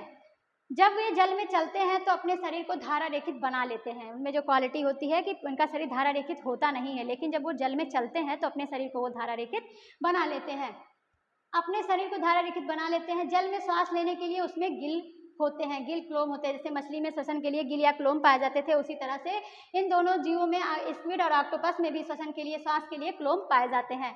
डॉल्फिन एवं व्हेल जैसे कुछ जंतुओं में गिल नहीं होते हैं। डॉल्फिन और व्हेल में गिल नहीं पाए जाते हैं। ये सिर पर स्थित नासाद्वार अथवा बात छिद्रों द्वारा श्वसन करते हैं। डॉल्फिन और जो व्हेल मछली होती है इसमें गिल या क्लोम नहीं पाए जाते हैं, और ये जो श्वसन करते हैं, सांस लेते हैं, उनके सर पर नासा छिद्र पाए जाते हैं। जो छिद्र दो तरह के छिद्र होते हैं उसमें पाए जाते हैं, जिससे वो श्वसन करते हैं। ये जल में लंबे समय तक बिना श्वास लिए रह सकते हैं। वे समय समय पर समुद्री सतह पर आकर श्वसन छिद्रों में जल बाहर निकालते हैं और श्वास द्वारा स्वच्छ वायु अंदर भरते हैं। इसमें क्या होता है, जो व्हेल मछली होती है, डॉल्फिन मछली जो होती है, वो डेली सांस नहीं लेते हैं और समुद्र के अंदर सांस नहीं ले पाते हैं। इनके नाक पे 2 छिद्र पाए जाते हैं, जिससे ये जब सांस लेना होता है तो पानी की सतह पे आते हैं और उछाल मार के अपनी जो नाक से पानी निकाल देते हैं और आप श्वसन में ऑक्सीजन ले लेते हैं या श्वास जो है स्वच्छ वायु अंदर भर लेते हैं। क्या आपने कभी दूरदर्शन पर अथवा समुद्री जीवन पर चलचित्र में डॉल्फिन की इस रोचक क्रिया को देखा है? क्या कभी हम लोग टीवी के माध्यम से देखते हैं जो समुद्री जीव जंतु दिखाया जाता है चलचित्र पे, तो ऐसी सीन दिखाई जाती है कि डॉल्फिन जो होती है वो सतह पर आती है और अपने नाक से पानी निकाल देती है और वायु जो होती है उसको एब्जॉर्ब कर लेती है, अंदर ले लेती है। आगे है तालाब एवं झील। तालाब एवं झील में क्या है, क्या आपने तालाब, झील, नदियों एवं नालों में पौधों को उगे देखा है? हमने तालाब जो होता है उसमें झील, नदी और नाले जो होते हैं वहाँ पौधों को उगते हुए देखे हैं। यदि संभव हो तो समीपवर्ती किसी तालाब के भ्रमण पर जाइए और वहाँ दिखाई देने वाले कुछ पौधों को बाहर निकाल लाइए। हम लोग तालाब, झील, नदी यहाँ पे देखते हैं, वहाँ पे कुछ पौधे उगे होते हैं और हमको वहाँ पे जाना है भ्रमण के लिए, वहाँ से कुछ पौधों को लेके आना है जो तालाब और झील या नदी नालों का होता है। इन पौधों की पत्तियां, तने और जड़ें किस प्रकार व्यवस्थित होती हैं? जो ये सारे पत्तियां होती हैं तालाब, झील और नदी में पाए जाने वाले जो पौधे होती हैं उनकी पत्तियां किस तरह की होती हैं या कैसे व्यवस्थित होती हैं? आगे है, इनमें से कुछ पौधों की जड़ें जलाशय की तलहटी की मिट्टी में स्थिर होती हैं। इनमें से जो कुछ पौधे होते हैं, जो समुद्री पौधे होते हैं, वो तलहटी की जो मिट्टी होती है वहाँ पर स्थित होती है, वहाँ पे पाए जाते हैं। स्थलीय पौधों में जड़ मिट्टी से जल एवं खनिज पोषकों के अवशोषण का महत्वपूर्ण कार्य करती हैं। जो स्थलीय पौधे होती हैं वो जड़ जो होती है मिट्टी से पोषक तत्वों का अवशोषण करती हैं, एब्जॉर्ब करती हैं। जल और खनिज लवण जो है पोषक तत्व जो है मिट्टी से प्राप्त करती हैं। परंतु जलीय पौधों में जड़ें आकार में बहुत छोटी होती हैं एवं इनका मुख्य कार्य पौधों के तलहटी को जमाए रखना होता है। जो स्थलीय पौधे होती हैं वो जड़ जो होती है वो मिट्टी से पोषक तत्वों को, लवण को प्राप्त करती हैं और वो एब्जॉर्ब करती है, अपने आप को वृद्धि करती है। लेकिन जो समुद्र में पाए जाने वाले जो पौधे होते हैं वो समुद्र की तलहटी में केवल अपने आप को जमाने के लिए, अपने आप को मजबूती से रखने के लिए उनकी जड़ें जो होती हैं वो बहुत छोटी होती हैं और उनका जो काम होता है वो तलहटी में जमाए रखने का होता है। तो पौधे जो जड़ें जो होती हैं वो जो स्थल में जो पाए जाते हैं वो पोषक तत्वों का एब्जॉर्ब करती हैं और शोषण करती हैं, लेकिन समुद्रों में जो पौधे पाए जाते हैं उनकी जड़ें उनको जमाए रखने में हेल्प करती हैं। इन पौधों का तना लंबा, खोखला एवं हल्का होता है। तना जल की सतह तक वृद्धि करता है, जबकि पत्तियां और फूल जल की सतह पर प्लवन करते रहते हैं। जो जलीय पौधे होते हैं इनका तना जो होता है वो लंबाकार होता है और खोखला होता है, और इसके जो तना जो होते हैं ये जल की सतह पर ऐसे वहाँ पे तने पाए जाते हैं और यहीं पे, जबकि पत्तियां फूल जो होती हैं इसके पानी की सतह पे ऐसे तैरते रहते हैं। तो वही इसमें कह रहा है कि इसके पौधे जो होते हैं, तना, इस पौधे का जो तना होता है लंबा होता है, खोखला और हल्का होता है। तना जो होते हैं वो जल की सतह तक वृद्धि करती रहती हैं और पत्तियां और फूल जो होती हैं जल की सतह पर तैरते रहते हैं। प्लवन मतलब तैरते रहते हैं। कुछ जलीय पौधे जल में पूर्ण रूपेण डूबे रहते हैं।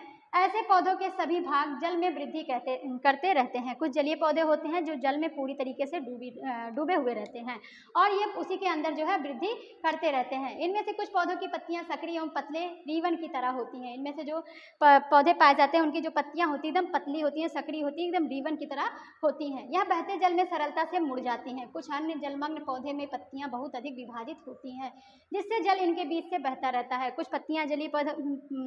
जलीय पौधे की पत्तियां होती हैं जो पतली, सक्रिय, रिबन के जैसी होती हैं और जब पानी बहता है तो उनके साथ मुड़ जाती हैं। और कुछ ऐसी पत्तियां होती हैं जो बहुत ज़्यादा होती हैं, अधिक भागों में विभाजित होती हैं। जैसे ऐसे पत्ती पाई जाती है तो ऐसे भागों में विभाजित होते हैं और इनके बीच बीच से जल जो है बहता रहता है। वही इसमें कह रहा है जिससे जल इनके बीच से बहता रहता है और पत्ती को कोई क्षति भी नहीं होती है। इसके बीच से भी जल निकलता रहता है और इनकी पत्ती को कोई भी हानि नहीं पहुँचता है। आगे है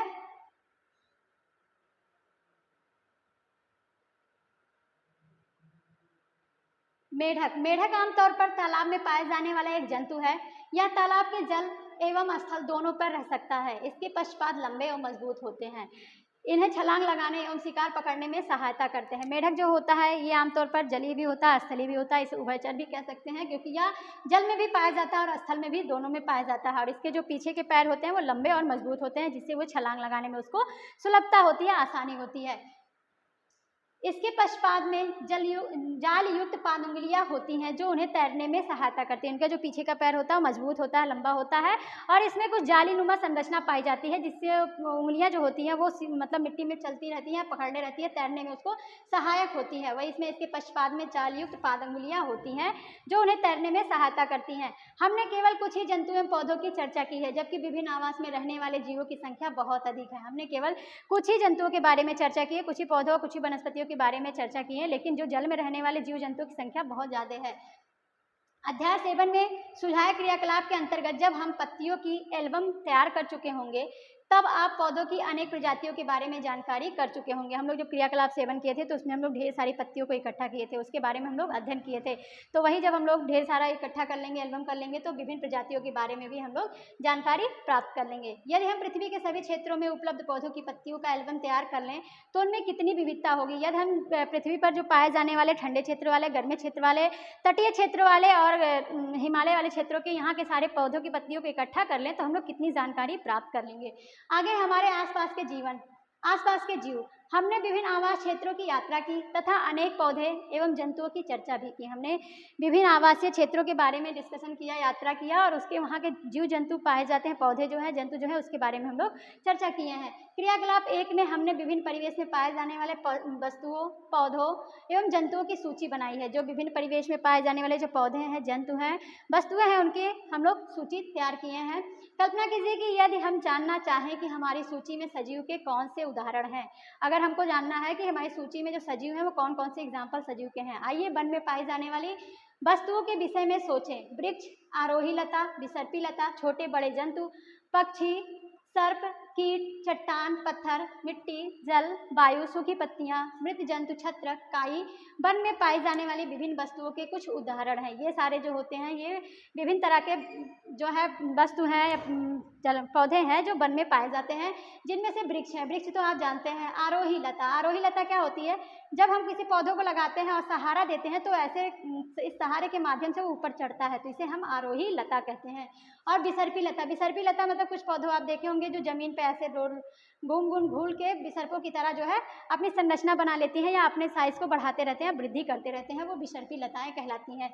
छोटे बड़े जंतु जानते हैं, पक्षी है, सर्प है, कीट है, चट्टान, पत्थर, मिट्टी, जल, वायु, सूखी पत्तियां, मृत जंतु, छत्रक जिसे मशरूम कहते हैं, काई है, ये सारे जो है वन में पाए जाने वाले विभिन्न प्रकार के वस्तु के उदाहरण हैं। इनमें से कौन से सजीव हैं, आपको इसमें से देखना है कि कौन से सजीव हैं। अपने चारों ओर पाई जाने वाली विभिन्न वस्तुओं के विषय में सोचिए। हमारे चारों ओर जो पाए जाते हैं विभिन्न वस्तुओं के बारे में हमको सोचना है। उनमें निर्जीव एवं सजीव वस्तुओं में समूहों में बांटिए। कुछ प्रकारों में हमारे लिए यह आसान होगा, हमको अपने आसपास की सारी वस्तुओं के बारे में देखना है, सोचना है, उनमें से हमको सजीव और निर्जीव वस्तुओं को छांटना है। उसके बाद है कुछ प्रकरणों में हमारे लिए आसान होगा। उदाहरणतः हमारे घर की कुर्सी अथवा मेज जैसी वस्तुएं सजीव नहीं होती। हमारे घर में जो कुर्सी और मेज जैसी वस्तुएं पाई जाती हैं वे सजीव नहीं होते हैं। पहली, एडवर्ड लीयर द्वारा रचित कंप्लीट नॉनसेंस का यह छंद पढ़ रही है। जो पहली है वो एडवर्ड लीयर द्वारा रचित एक पुस्तक है कंप्लीट नॉनसेंस, उसमें एक छंद लिखा है, उसको पढ़ रही है। उसमें है, मेज ने कुर्सी से कहा, तुम्हें पता नहीं है मैं गर्मी में कितनी तपी हूँ और एवं अपने पैरों की बीवाई से यदि हम थोड़ा टहल पाते तो हम थोड़ा बोल पाते, प्रार्थना करो हम वायु ले सकें। मेज ने कुर्सी से कहा, मेज जो होता है वो कुर्सी से कहता है कि क्या तुम्हें पता है मैं गर्मी में कितनी तपती हूँ, काश मैं थोड़ा चल पाती, थोड़ा बोल पाती, थोड़ा सांस ले पाती। आगे है, मेज ने कुर्सी से कहा, कुर्सी ने मेज से कहा, अब तुम जानती हो कभी हम समर्थ नहीं हैं। कुर्सी ने मेज से कहता है और मेज फिर कुर्सी से कहती है कि जानती हो हम इसमें समर्थ नहीं है कि हम चल सकते हैं, बोल सकते हैं या सांस ले सकते हैं। तुम कैसी मूर्खता पूर्ण बातें करती हो जबकि तुम जानती हो हम चल नहीं सकते हैं। वो कहती है कि तुम कितनी मूर्खतापूर्ण बातें कर रही हो जब पता है कि हम लोग चल नहीं सकते हैं। मेज ने ठंडी सांस भरते हुए कहा, कोशिश करने में क्या हर्ज है, मेरे पास भी उतने ही पैर हैं जितने तुम्हारे, हम 2 पैरों पर क्यों नहीं चल सकते हैं। मेज ने कुर्सी से कहा, सांस भरते हुए कि हम क्यों नहीं चल सकते हैं, क्योंकि जितनी पैर आपके हैं उतने पैर मेरे भी हैं, तो हम लोग क्यों नहीं चल सकते, कोशिश तो हम कर सकते हैं। आगे है पहेली और बूझो को कविता बहुत मज़ेदार लगी। जो ये कविता था वो दोनों को बहुत अच्छा लगा, क्योंकि वे जानते थे कि मेज़ और कुर्सी सजीव नहीं है, अतः ये चल नहीं सकते, ना बोल सकते हैं और ना ही ऐसी समस्याओं को महसूस कर सकते हैं जिनसे हम पीड़ित हैं। वो उनको पता था कि मतलब कुर्सी और मेज़ जो है ये चल नहीं सकते, बोल नहीं सकते, सांस भी नहीं ले सकते और ऐसी चीज़ों का वो अनुभव नहीं कर सकते जिससे वो पीड़ित हैं। हम जानते हैं कि कुर्सी, मेज़, पत्थर अथवा एक सिक्का सजीव नहीं है। इसी प्रकार हम जानते हैं कि हम जीवित हैं और हमारी ही तरह संसार के सभी मनुष्य, कुत्ता, बिल्ली, बंदर, गिलहरी, कीट जैसे जंतु सभी सजीव हैं। हम जानते हैं कि जो कुर्सी है, मेज़ है, पत्थर है अथवा सिक्का जो है ये सजीव नहीं है। इसी प्रकार हम ये भी जानते हैं कि हम जीवित हैं और हमारी ही तरह संसार के सभी मनुष्य, जो कुत्ता है, बिल्ली, बंदर, ये सारे जो हैं सजीव हैं। हमें कैसे पता चलता है कि कोई वस्तु सजीव है? कभी कभी हम निर्णय करना इतना आसान नहीं होता है। हम कैसे जान सकते हैं कि कोई वस्तु सजीव है अथवा निर्जीव है, और कभी कभी यह निर्णय भी नहीं कर पाते हैं। हम कहते हैं कि पौधे सजीव हैं, परंतु वे कुत्ते अथवा कबूतर की भांति चल नहीं सकते। हम ये भी कहते हैं कि पौधे सजीव होते हैं लेकिन वे चल नहीं पाते हैं अन्य जानवरों के अलावा, जैसे कुत्ते और कबूतर हैं। दूसरी ओर एक कार अथवा बस चल सकती है, फिर भी हम उन्हें निर्जीव कहते हैं। दूसरी ओर देखते हैं कि कार और बस जो है ये चलती है, फिर भी हम इसको निर्जीव कहते हैं। पौधे एवं जंतु समय के साथ वृद्धि करते हैं। पौधे और जंतु जो होते हैं समय के साथ वृद्धि करते हैं, परंतु कई बार ऐसा भी प्रतीत होता है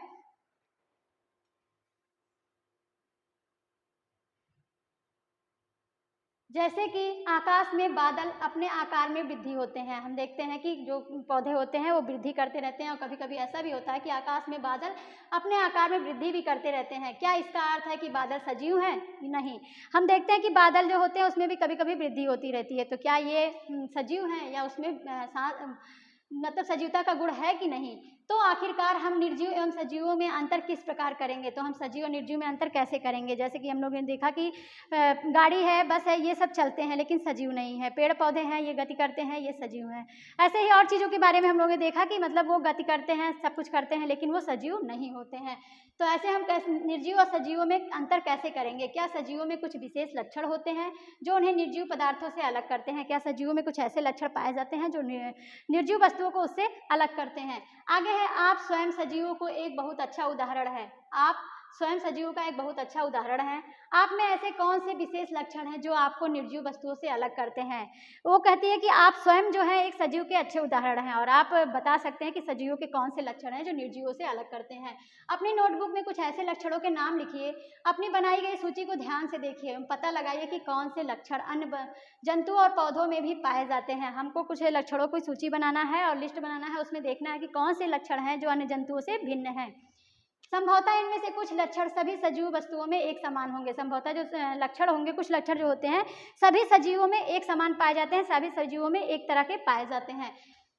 क्या सभी सजीवों को भोजन की आवश्यकता होती है? अध्याय 1 एवं 2 में हमने यह जाना कि सभी जीवों को भोजन की आवश्यकता होती है। भोजन हमारे लिए एवं विभिन्न जंतुओं के लिए नितांत आवश्यक है। हमने चैप्टर 1 और 2 में पढ़ा था, उसमें भोजन हमारे लिए कितना आवश्यक है, और भोजन जो होता है वो सभी चीज़ों के लिए, सभी जीवों के लिए, वनस्पतियों के लिए बहुत ही आवश्यक होता है। हमने यह भी देखा कि पौधे प्रकाश संश्लेषण के द्वारा अपना भोजन स्वयं बनाते हैं, और जंतु भोजन के लिए पौधे और जंतु अन्य जंतुओं पर निर्भर रहते हैं। हमने देखा कि पौधे जो होते हैं ये प्रकाश संश्लेषण के माध्यम से अपना भोजन स्वयं बनाते हैं, लेकिन मनुष्य है, जंतु जो होते हैं ये भोजन के लिए दूसरे पौधे पे या जीव जंतुओं पर निर्भर रहते हैं। आगे है, भोजन सजीवों को उनकी वृद्धि के लिए आवश्यक ऊर्जा प्रदान करता है। भोजन जो होता है ये सजीवों में उनकी वृद्धि और विकास के लिए आवश्यक ऊर्जा जो है प्रदान करता है। सजीवों को उनके अंदर होने वाले अन्य जैव प्रक्रमणों के लिए भी ऊर्जा की आवश्यकता होती है। जो सजीव होते हैं उनके अंदर जो भी क्रियाकलाप होते हैं उनको करने के लिए उन्हें भोजन की आवश्यकता होती है, भोजन से उन्हें एनर्जी मिलती है, तो वही इसमें है, अन्य जैव प्रक्रमों के लिए उन्हें ऊर्जा की आवश्यकता होती है। क्या सभी जीवों में वृद्धि परिलक्षित होती है? क्या 4 वर्ष पुराना कुर्ता आपको अभी भी ठीक आता है? इसे आप अब और नहीं पहन सकते, क्या ऐसा लगता है? क्या आप 4 साल पुराना रखा हुआ कपड़ा भी अगर आप पहनेंगे तो क्या आपके शरीर में एडजस्ट हो जाएगा या फिटिंग में होगा? वही इसमें कह रहा है कि कुर्ता आपको अभी भी ठीक आता है, इसे आप और नहीं पहन सकते, क्या ऐसा नहीं है? इन वर्षों में आप लंबे हो गए होंगे, आपको इनका आभास नहीं हो रहा होगा, लेकिन आप में हर समय वृद्धि हो रही है। और कुछ वर्ष बाद आप वयस्क हो जाएंगे। हमने देखा कि जो 4 साल कपड़े होते हैं, 4 साल पुराने कपड़े होते हैं, वो अब क्या हमारे शरीर में फिटिंग आ रही है। कभी आप छोटे बच्चों को देखते हैं कि वो छोटे बच्चे धीरे धीरे बढ़ते रहते हैं, उनके कपड़े छोटे होते रहते हैं, तो उनमें जो वृद्धि होती रहती है वो दिखता नहीं है, बल्कि प्रोसेस जो है वो होता रहता है, हमको आभास नहीं होता है। और कुछ वर्षों में वो लंबे हो जाते हैं और उनकी वृद्धि जो होती है वो बढ़ जाती है, शरीर की लंबाई बढ़ जाती है और कुछ वर्षों में वो वयस्क भी हो जाते हैं। जंतुओं के बच्चे भी वृद्धि कर वयस्क हो जाते हैं। जिस तरह मनुष्य में छोटे बच्चे होते हैं और छोटे रहते हैं, फिर धीरे धीरे उनकी साइज बढ़ती रहती है, वृद्धि होती रहती है, विकास होते रहते हैं, वो बड़े होते हैं, फिर वयस्क अवस्था में आ जाते हैं। उसी तरह पौधे भी होते हैं, उनमें भी और जंतुओं में भी धीरे धीरे वृद्धि होती है और वो वयस्क हो जाते हैं। आपने अवश्य देखा होगा कि कुत्ते के पिल्ले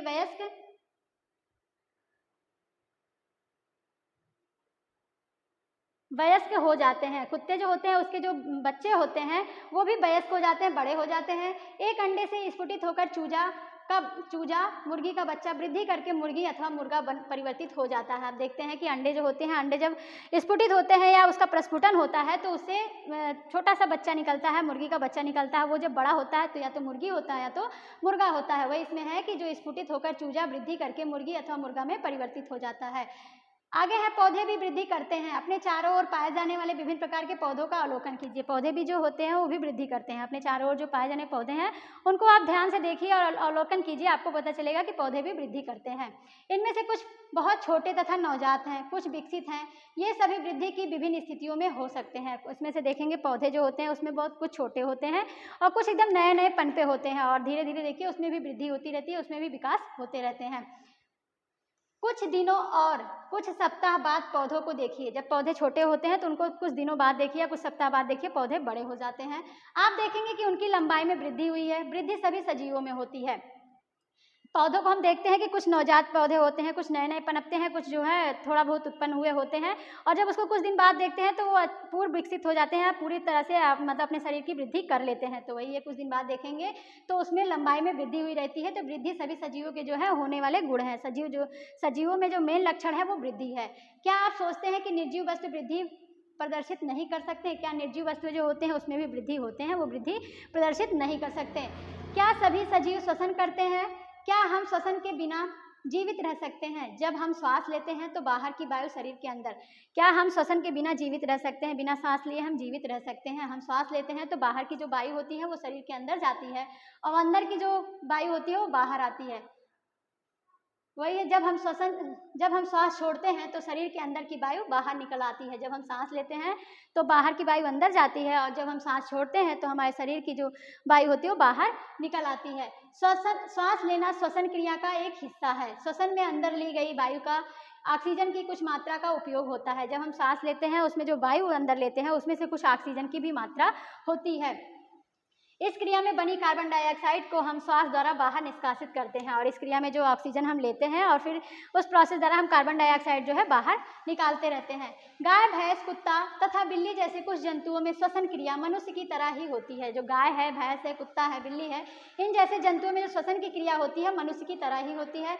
इनमें भी किसी भी जंतु का विश्राम की अवस्था में प्रेक्षण कीजिए। ऐसे जब कोई जंतु है जब विश्राम अवस्था में है या रेस्ट की अवस्था में है तो हम उसका प्रेक्षण करें, उसका अवलोकन करें तथा उसके उदर की गति पर ध्यान दीजिए। यह मंद गति से उनकी श्वास लेने की क्रिया को दर्शाती है। जब कोई जंतु है, जानवर है, उसको आप सोते हुए देखते हैं तो देखते हैं उसका पेट जो होता है वो धीरे से गति करता है, धीरे धीरे वो गति करता रहता है। तो वो श्वासन जो क्रिया होती है उसी को दर्शाता है। वही उसके उदर की गति पर ध्यान दीजिए। यह मंद गति से उनकी श्वास लेने की क्रिया को दर्शाती है। श्वसन सभी सजीवों के लिए आवश्यक है। श्वसन क्रिया जो होती है सभी सजीवों में मुख्य लक्षण है। जितने भी सजीव होंगे वो श्वास जरूर लेंगे, श्वसन जरूर करेंगे। ग्रहण किए गए भोजन से श्वसन के द्वारा ही हमारे शरीर को ऊर्जा मिलती है। हम जो भोजन ग्रहण करते हैं उसके द्वारा भी हम श्वसन करते हैं, उससे भी हमको एनर्जी मिलती है। आगे है, कुछ जंतुओं में गैस आदान प्रदान का तरीका भिन्न होता है। कुछ जंतु जो होते हैं उसमें गैस का आदान प्रदान का जो तरीका होता है वो अलग होता है, जो श्वसन का एक हिस्सा होता है। उदाहरण के लिए केचुआ त्वचा द्वारा सांस लेता है। हमने पढ़ा है कि मछली के गिल होते हैं जिनकी सहायता से वह जल में मिले वायु से ऑक्सीजन अवशोषित कर लेते हैं। जो विभिन्न प्रकार के जंतु होते हैं उनमें जो गैसों का आदान प्रदान होता है विभिन्न तरीकों से होता है। जैसे हम लोग सांस लेते हैं, नाक से मुंह से वायु को ग्रहण करते हैं और कार्बन डाइऑक्साइड निकालते हैं, ऐसे ही जो केचुए वगैरह होते हैं वो अपनी त्वचा से सांस लेते हैं और मछलियाँ वगैरह गिल के माध्यम से श्वसन करती हैं।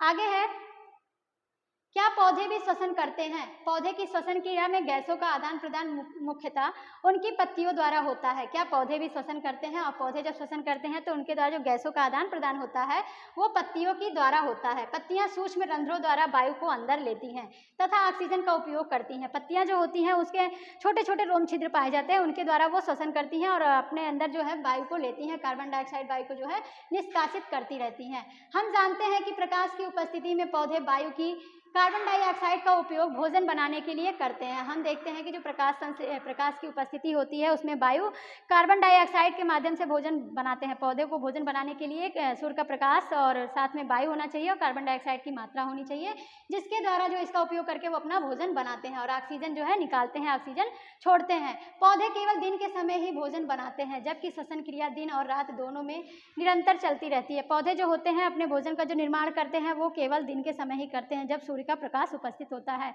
लेकिन श्वसन की क्रिया जो होती है वो दिन और रात दोनों में निरंतर होती रहती है। भोजन बनाने की प्रक्रिया में निष्कासित ऑक्सीजन की मात्रा पौधे द्वारा श्वसन में उपयोग की गई ऑक्सीजन की अपेक्षा बहुत अधिक होती है। भोजन द्वारा जो भोजन की प्रक्रिया होती है उसमें जो निष्कासित ऑक्सीजन होता है उसकी मात्रा जो होती है पौधे द्वारा जो श्वसन में उपयोग की गई ऑक्सीजन होती है उसकी अपेक्षा अधिक होता है, बहुत अधिक होता है। आगे है, क्या सभी सजीव उद्दीपन के प्रति अनुक्रिया करते हैं? क्या सभी सजीव हैं जो उद्दीपन के प्रति अनुक्रिया करते हैं?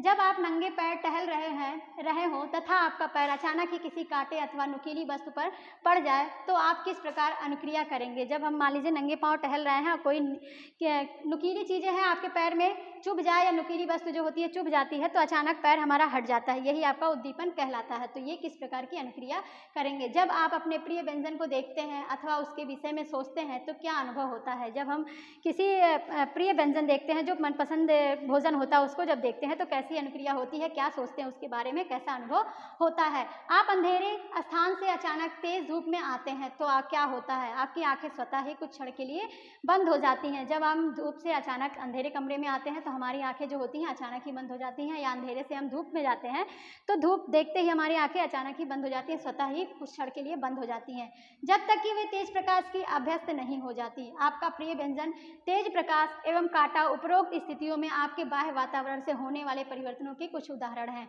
जब हम प्रिय व्यंजन देखते हैं, मनपसंद भोजन देखते हैं तो जो उद्दीपन होता है, और साथ साथ जब हम तेज प्रकाश में अचानक जाते हैं तो हमारी आंखें बंद हो जाती हैं, और कांटे पे हाथ पड़ता है तो पैर में चुभता है तो अचानक पैर हट जाता है। ये सारी जो क्रिया होती है वो उद्दीपन के उदाहरण हैं या परिवर्तनों के उदाहरण हैं। हम इन सभी प्रकार के परिवर्तनों के प्रति अनुक्रिया करते हैं। वातावरण में होने वाले इन सभी परिवर्तनों को उद्दीपन कहते हैं। इस प्रकार का जो परिवर्तन होता है उसे हम उद्दीपन कहते हैं। जैसे गर्म तावे पर अचानक हाथ पड़ जाता है तो हम हाथ झटके से हटा लेते हैं, या कभी दीवार वगैरह में ठोकर लगता है तो हाथ हम जल्दी से हटा लेते हैं। क्रिया प्रतिक्रिया का नियम जो होता है वही आपका उद्दीपन कहलाता है। तो वातावरण में होने वाले इन परिवर्तनों को उद्दीपन कहते हैं। क्या दूसरे जंतुओं में भी उद्दीपन के प्रति अनुक्रिया होती है? क्या दूसरे जंतु भी उद्दीपन की क्रिया करते हैं या उनके प्रति अनुक्रिया करते हैं? खाना देते समय जंतु के व्यवहार को ध्यान से देखिए। क्या वे भोजन देखते ही अचानक अधिक चैतन्य नहीं हो जाते?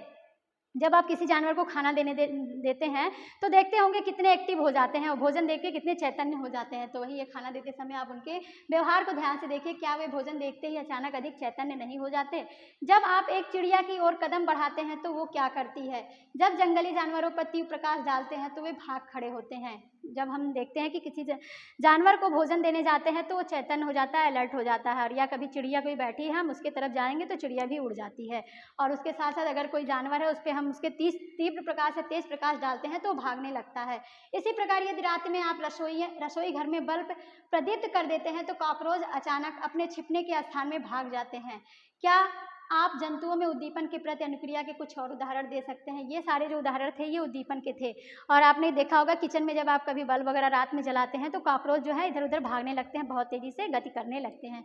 तो ये सारे जो है उद्दीपन के एग्जाम्पल थे। तो आप क्या इसके और भी एग्जाम्पल दे सकते हैं? क्या पौधे भी उद्दीपन के प्रति अनुक्रिया दर्शाते हैं? कुछ पौधों के पुष्प केवल रात्रि के समय ही खिलते हैं, कुछ पौधों के पुष्प सूर्यास्त के बाद बंद हो जाते हैं। हम देखते हैं पौधों में भी उद्दीपन की क्रिया होती है। जैसे कुछ पौधे होते हैं जो केवल रात्रि में ही खिलते रहते हैं, और जब सुबह होती है या सूर्य का प्रकाश जब आता है, जब मौसम खुल जाता है या सुबह हो जाती है, सूर्यास्त हो जाता है, तो उसके जो है बंद हो जाते हैं। छुई मुई गुल मेहंदी के पौधे की पत्तियां छूने पर अचानक मुरझा जाती हैं। यह पौधे में उद्दीपन की प्रति अनुक्रिया के कुछ उदाहरण हैं। हमने जब छुई मुई पौधे देखे हैं, उसमें जब उसको टच करते हैं तो पत्तियां धीरे धीरे बंद होने लगती हैं। ये भी आपका उद्दीपन का ही एग्जाम्पल है। आगे है क्रियाकलाप फोर्थ। क्रियाकलाप फोर्थ में है, एक कमरे की खिड़की जिसमें दिन के समय धूप आती हो के पास एक पौधे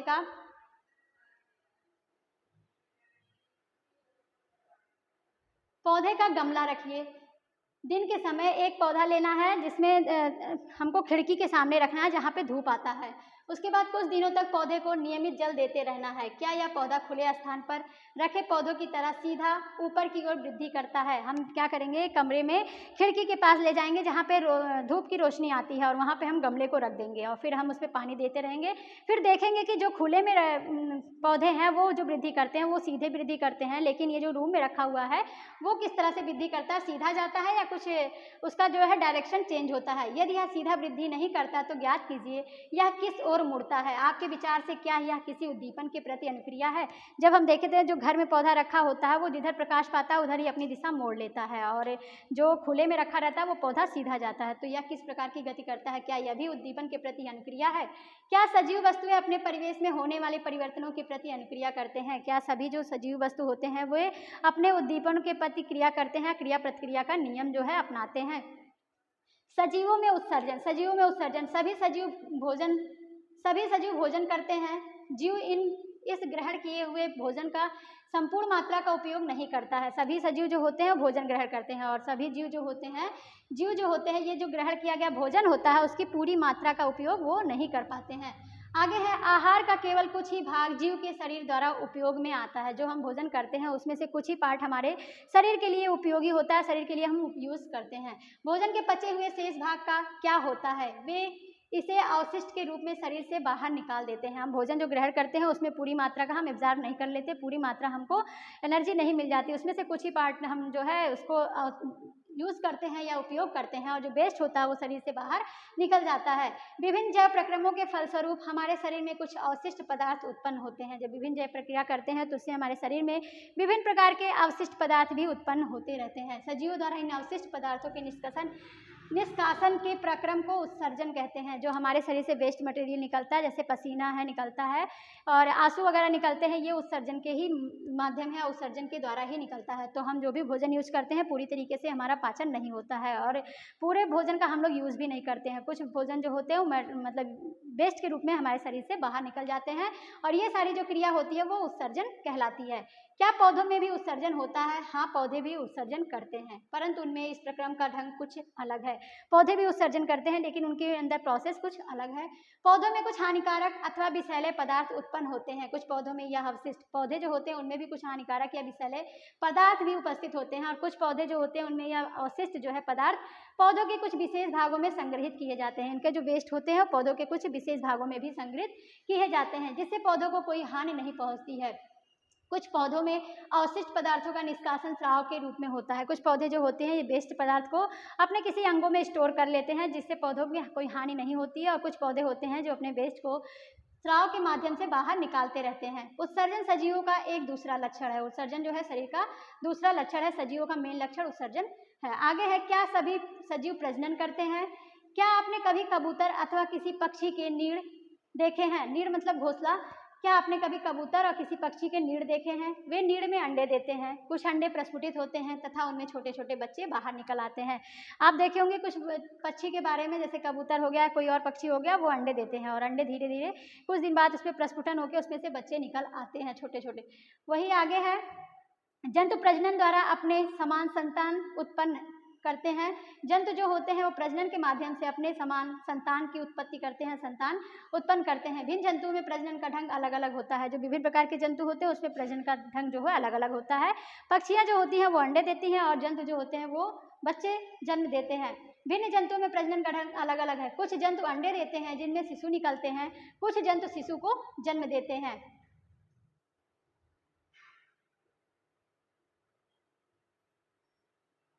आगे है, पौधे भी प्रजनन करते हैं। जंतुओं की तरह पौधे भी प्रजनन के तरीके भिन्न भिन्न हैं। पौधे जो होते हैं ये भी प्रजनन करते हैं और जंतुओं की तरह पौधों में भी प्रजनन के अलग अलग तरीके पाए जाते हैं। बहुत से पौधे बीजों द्वारा प्रजनन करते हैं। पौधे बीज उत्पादित करते हैं, हम उन्हें अंकुरित करके नए पौधे उगा सकते हैं। कुछ पौधे जो होते हैं वो बीजों द्वारा प्रजनन करते हैं, उनको हम अंकुरित करते हैं, उसके बाद हम नए पौधों का उत्पन्न करते हैं, नए पौधों को उगाते हैं।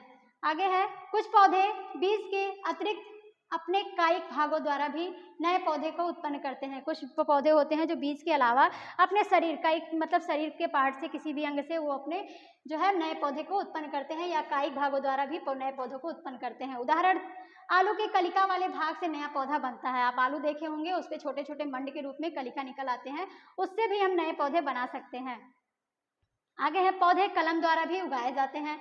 क्या आप स्वयं इस विधि द्वारा पौधा उगाना चाहते हैं? पौधे जो होते हैं ये बीजों के द्वारा, अंकुरण के द्वारा भी नए पौधे बन सकते हैं या उनके कायिक शरीर द्वारा भी बनते हैं, और साथ साथ अगर हम कलम द्वारा भी पौधे लगाते हैं तो उससे भी नए पौधे का जन्म हो जाता है। अगला है क्रियाकलाप 5। क्रियाकलाप 5 में है, गुलाब अथवा मेहंदी की धड़ कलम लीजिए, इसे मिट्टी में लगाइए, इसे नियमित रूप से जल दीजिए। आप कुछ दिनों बाद क्या देखते हैं, गुलाब अथवा मेहंदी का पौधा लेना है, उसकी कलम करके उसके डाल को हमको मिट्टी में लगाना है, उसको हमको पानी रेगुलर देना है, फिर देखना है कि क्या होता है। कलम से पौधा बनना सरल कार्य नहीं है। यदि आपकी कलम में वृद्धि नहीं हुई है तो निराश ना हो। कलम से जो पौधे का निर्माण होता है वो कोई आम कार्य नहीं है, सरल कार्य नहीं है, और उसमें जो वृद्धि नहीं हुई है तो उससे निराश होने की कोई बात नहीं है। आगे है, यदि संभव हो तो एक माली से बात करके कलम से पौधे बनने के अंतराल में की जाने वाली देखभाल की जानकारी प्राप्त करें। अगर आपको संभव हो तो माली से इसके बारे में बात करें कि हम कलम से नया पौधा कैसे उत्पन्न करें, उसमें कैसे देखरेख करें। सजीव प्रजनन प्रक्रिया द्वारा अपने समान अनेक संतान उत्पन्न करते हैं। सजीव जो होते हैं वो प्रजनन क्रिया द्वारा अपने समान जो है नए संतान की उत्पत्ति करते हैं। विभिन्न जीवों में प्रजनन की विधियां भी भिन्न प्रकार की होती हैं। जैसे विभिन्न प्रकार के जो जीव होते हैं उनमें भी प्रजनन विभिन्न तरह के होते हैं, भिन्न भिन्न प्रकार के होते हैं। क्या सभी सजीव गति करते हैं? अध्याय 8 में हमने जंतुओं में गति के विभिन्न तरीकों की चर्चा की है। चैप्टर नंबर 8 जो पढ़े थे उसमें हम लोग जंतुओं की गति के बारे में देखे थे, कौन से जंतु कैसे गति करते हैं। कुछ रेंग के चलते हैं, कुछ कूदते हैं, उछलते हैं, और कुछ दौड़ते भागते हैं, इस तरह से कि उसके जो है गति जो है विभिन्न तरीके होते हैं। वे एक स्थान से दूसरे स्थान तक जाते हैं तथा उनके शरीर में अन्य प्रकार की गति भी दिखाई देती है। वे जो होते हैं एक स्थान से दूसरे स्थान पर भी जाते हैं, उनके शरीर में विभिन्न प्रकार की गति भी दिखाई देती है। पौधों के विषय में क्या विचार है? क्या वे गति करते हैं? पौधे जो होते हैं उनके विषय में क्या विचार है, क्या सोचते हैं? क्या पौधे भी गति करते हैं? पौधे सामान्यतः भूमि में जकड़े रहते हैं, अतः वे एक स्थान से दूसरे स्थान तक नहीं जा सकते हैं। पौधे जो होते हैं सामान्यतः भूमि को पकड़े रहते हैं और पौधे जो है गति नहीं करते, एक स्थान से दूसरे स्थान पर नहीं जा सकते हैं। परंतु विभिन्न पदार्थ जैसे कि जल, खनिज एवं संश्लेषित खाद्य पदार्थ पौधे के एक भाग से दूसरे भाग में संवहन होते रहते हैं, संवहित होते रहते हैं। पौधे जो होते हैं वो मिट्टी में जकड़े रहते हैं, वो एक स्थान से दूसरे स्थान पर नहीं जाते हैं, लेकिन उनके जो भोजन होता है, पोषक होता है, जल होता है, खनिज होता है, ये जो है पौधे के एक पार्ट से दूसरे पार्ट में संवहित होते रहते हैं, जाते रहते हैं। क्या आपने पौधों में अन्य प्रकार की गति भी देखी है? पौधे जो है क्या उसमें कई प्रकार की गति आपने देखा है? पुष्पों का खिलना एवं बंद होना, क्या आप याद कर सकते हैं कि कुछ पौधे विभिन्न उद्दीपनों के प्रति किस प्रकार अनुक्रिया करते हैं? पुष्पों का खिलना होता है, बंद होना जो होता है ये भी एक प्रकार की क्रिया है। तो आपको याद होगा कि पौधे जो है अपने उद्दीपन के प्रति किस प्रकार अनुक्रिया करते हैं। हम कुछ निर्जीव वस्तुओं को भी गति करते देखेंगे। बस, कार, कागज का छोटा टुकड़ा, बादल तथा अन्य कुछ वस्तुएं इसके उदाहरण हैं। हम कुछ निर्जीव वस्तुओं को भी गति करते देखते हैं, जैसे बादल है, बस है, कार है, कागज का छोटा टुकड़ा है, बादल है, और अन्य वस्तु भी जो है इसके एग्जाम्पल हैं। क्या इनकी गति सजीवों की गति से किस प्रकार भिन्न है? सजीव जो गति करते हैं और निर्जीव जो गति करते हैं वो किस तरह से एक दूसरे से भिन्न है।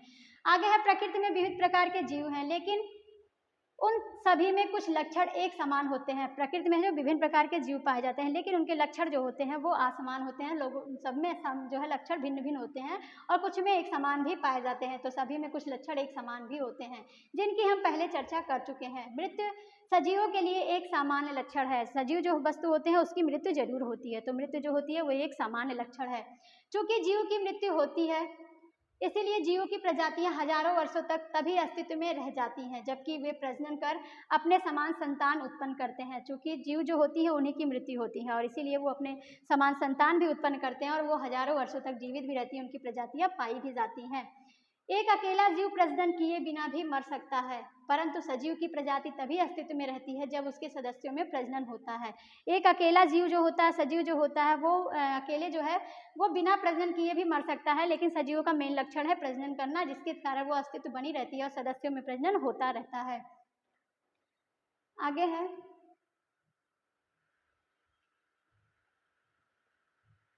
हमने देखा कि सभी सजीव वस्तुओं में कुछ विशिष्ट लक्षण समान रूप से दिखाई देते हैं। हमने देखा कि जो सजीव होते हैं, सजीव वस्तु होते हैं, उसमें कुछ विशिष्ट लक्षण जो है समान रूप से दिखाई दे रहे हैं। उन सभी को भोजन की आवश्यकता होती है। उनमें श्वसन, उत्सर्जन, उद्दीपन की प्रति अनुक्रिया, प्रजनन, गति, वृद्धि होती है तथा मृत्यु भी होती है। हम लोगों ने देखा कि जो सजीव होते हैं उसमें श्वसन भी होता है, उत्सर्जन भी होता है, उद्दीपन भी होता है और साथ साथ प्रजनन, गति और वृद्धि भी होती है, साथ साथ मृत्यु भी उनमें होती रहती है। ये सारे सजीव के लक्षण हैं। क्या हम ऐसी कुछ निर्जीव वस्तुओं को जानते हैं जिनमें इन लक्षणों में से कुछ लक्षण दिखाई देते हैं? हम कुछ निर्जीव वस्तुओं को भी जानते हैं जिनमें इन सजीव वाले लक्षण भी पाए जाते हैं। कार है, साइकिल है, घड़ी, नदी का जल गति करते हैं। कार है, साइकिल है और घड़ी है, साथ साथ नदी जो है ये भी, इसके जल भी गति करते रहते हैं।